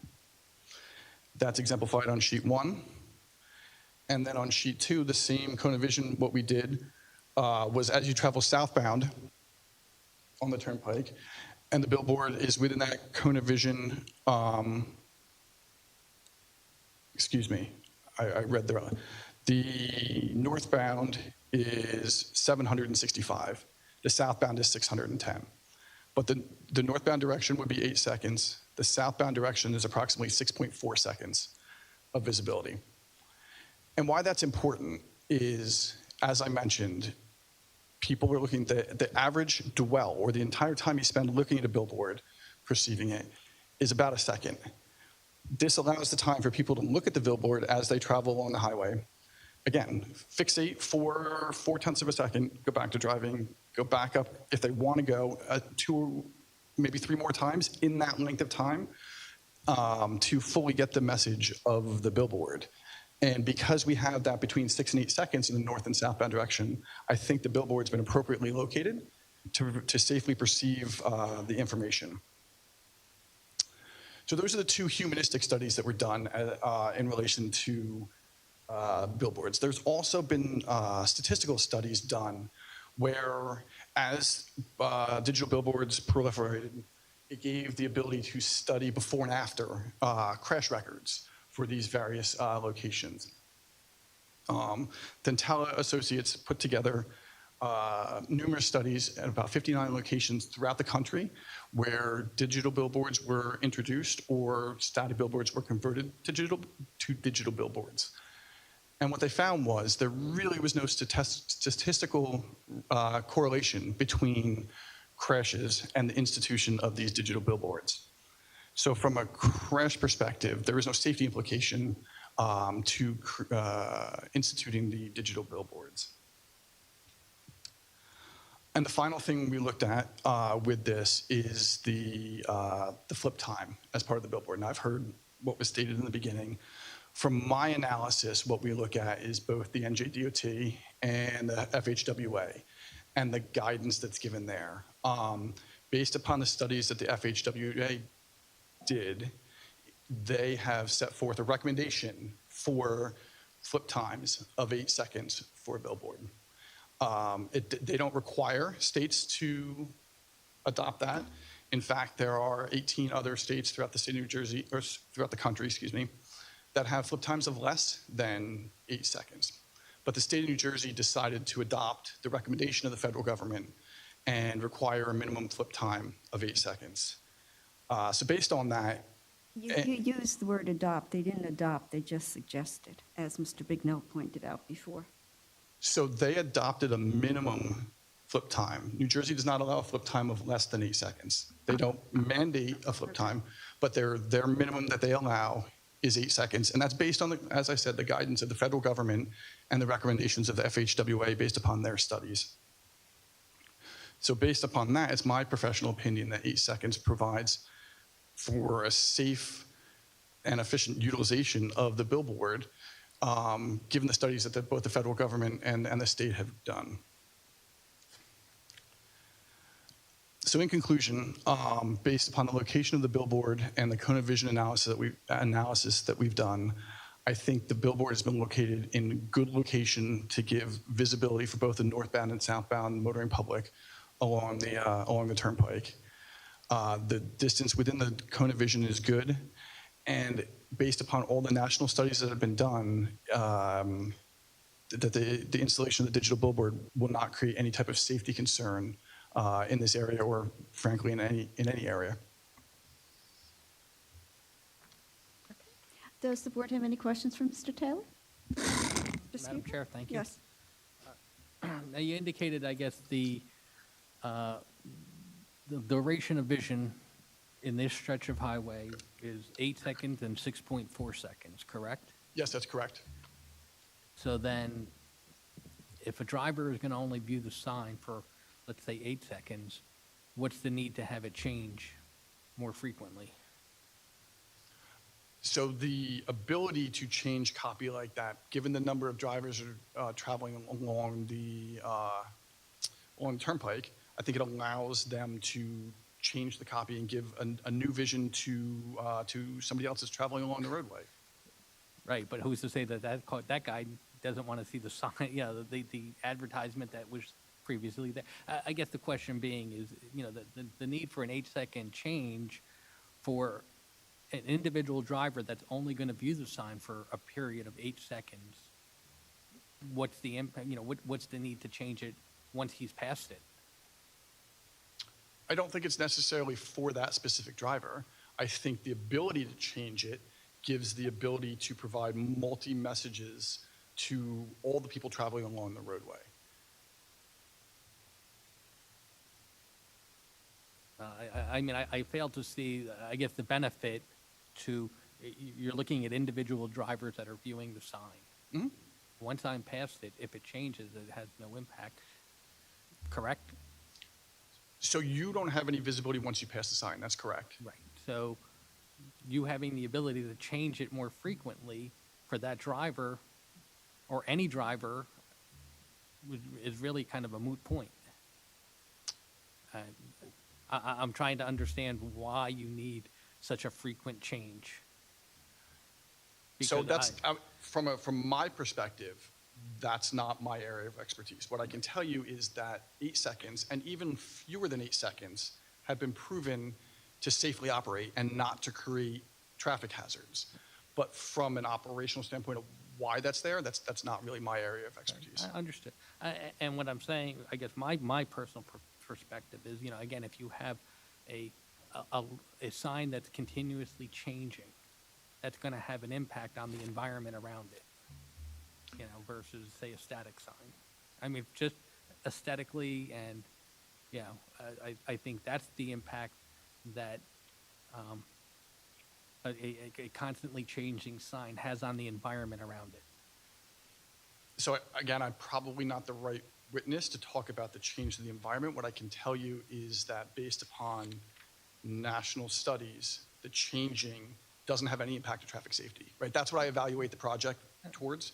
So the flip time doesn't have an impact on that. Okay, that's fine. Thank you. Any other questions for Mr. Taylor? Yes, go ahead. Thank you, Madam Chair. You mentioned about the distractions, looking while you're driving. But one of the questions that I failed to understand was that if, a passenger vehicle of such is driving at the speed limit of 65, you're looking at the sign for an average of 20 seconds from 800 feet away, 900 feet away?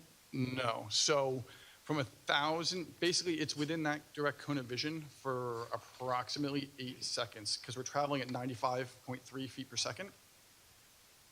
So I can do the math, but I can tell you based upon the visibility within the cone of vision from the northbound direction, you are at 765 feet.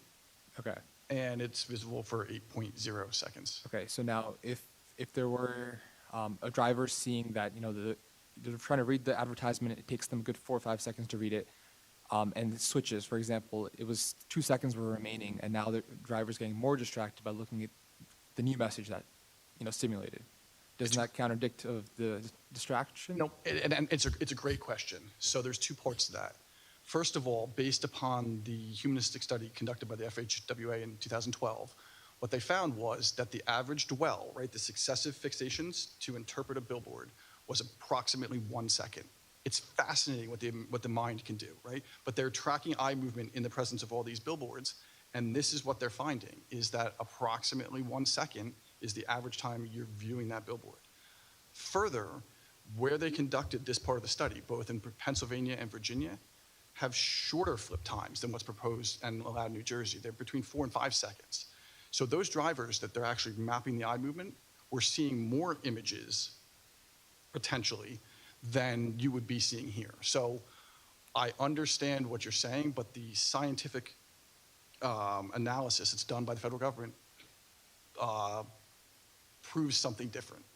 All right, I don't think so. It takes 1 second to read, the billboard. It takes 3 seconds just to react to the guy in front of me when he's stopping at the red light. Okay. That ties a little bit more into what advertising is, right? You could see a Nike swoosh and in a tenth of a second know that they're advertising Nikes, right? And that's what advertising is trying to do. It's trying to put an image into your head so you're thinking about it. You could also put the Gettysburg Address up there and it would be utterly useless because you're not going to be able to read it because of the size of everything, right? So that's more of an advertising side of whether they can convey their message in that. But I can tell you, as recorded in the FHWA study, the eye training on these billboards is a second, approximately. Any other questions for Mr. Taylor? I can tell you I'm not average then, because I can tell you I can't read these signs at all when they flip. Any other questions for Mr. Taylor? Go ahead, Mr. Bignell, you can laugh at me, I know. Any other questions for Mr. Taylor? Okay, that being said, we're calling it a night for this evening. You're going to have to come back. You're going to come back with the simulation, take into consideration some of what the board has been mentioning.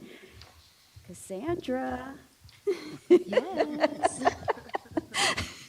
This is the most I've ever said that in one meeting, I think. I know.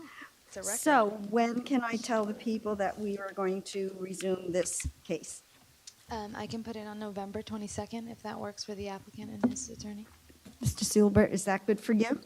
Can you give me one moment, Sure. please?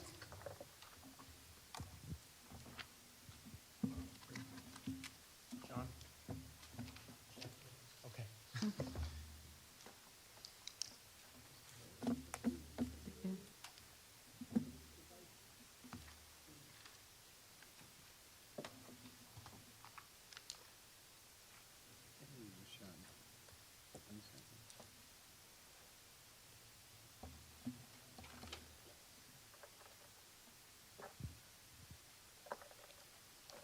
What happened?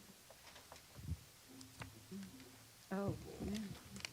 Madam Chair, that works for us. Okay, so the public that's watching, I guess for the people that have left and whoever's here, this matter will continue on November 22nd. There will be no new notices required, and this is that notice of November 22nd. So we'll be seeing you again on November 22nd. Thank you for being patient. Thank you to the board for their patience, and members of the public, thank you as well for your patience. Okay. Madam Chair? Yes, I just Mr. wanted to Papa. thank the public for sticking it out. Yeah. Our youngest constituent, thanks for sticking it out. You'll be a real trooper. We'll write you a note for school for tomorrow. It'll be signed by the chair. But thank you for bearing with us tonight. Yeah, it was a long night this evening. A lot of weird things happened tonight that don't usually happen. Cassandra, we have some resolutions? Yes. Okay. The first one is Resolution Z27-2022, Tracy Chichoki, granted, and case number Z25-2022, and Anindya Sengupta, granted. Do we have a motion to approve? Motion to approve. Second? Second. All in favor? Aye. Any opposed? Madam Chair, I just need to abstain. Okay. Next motion, gentlemen? Motion to adjourn. Second? All in favor? Aye. Okay, good night, everyone. Stay safe, stay healthy, and see you in October.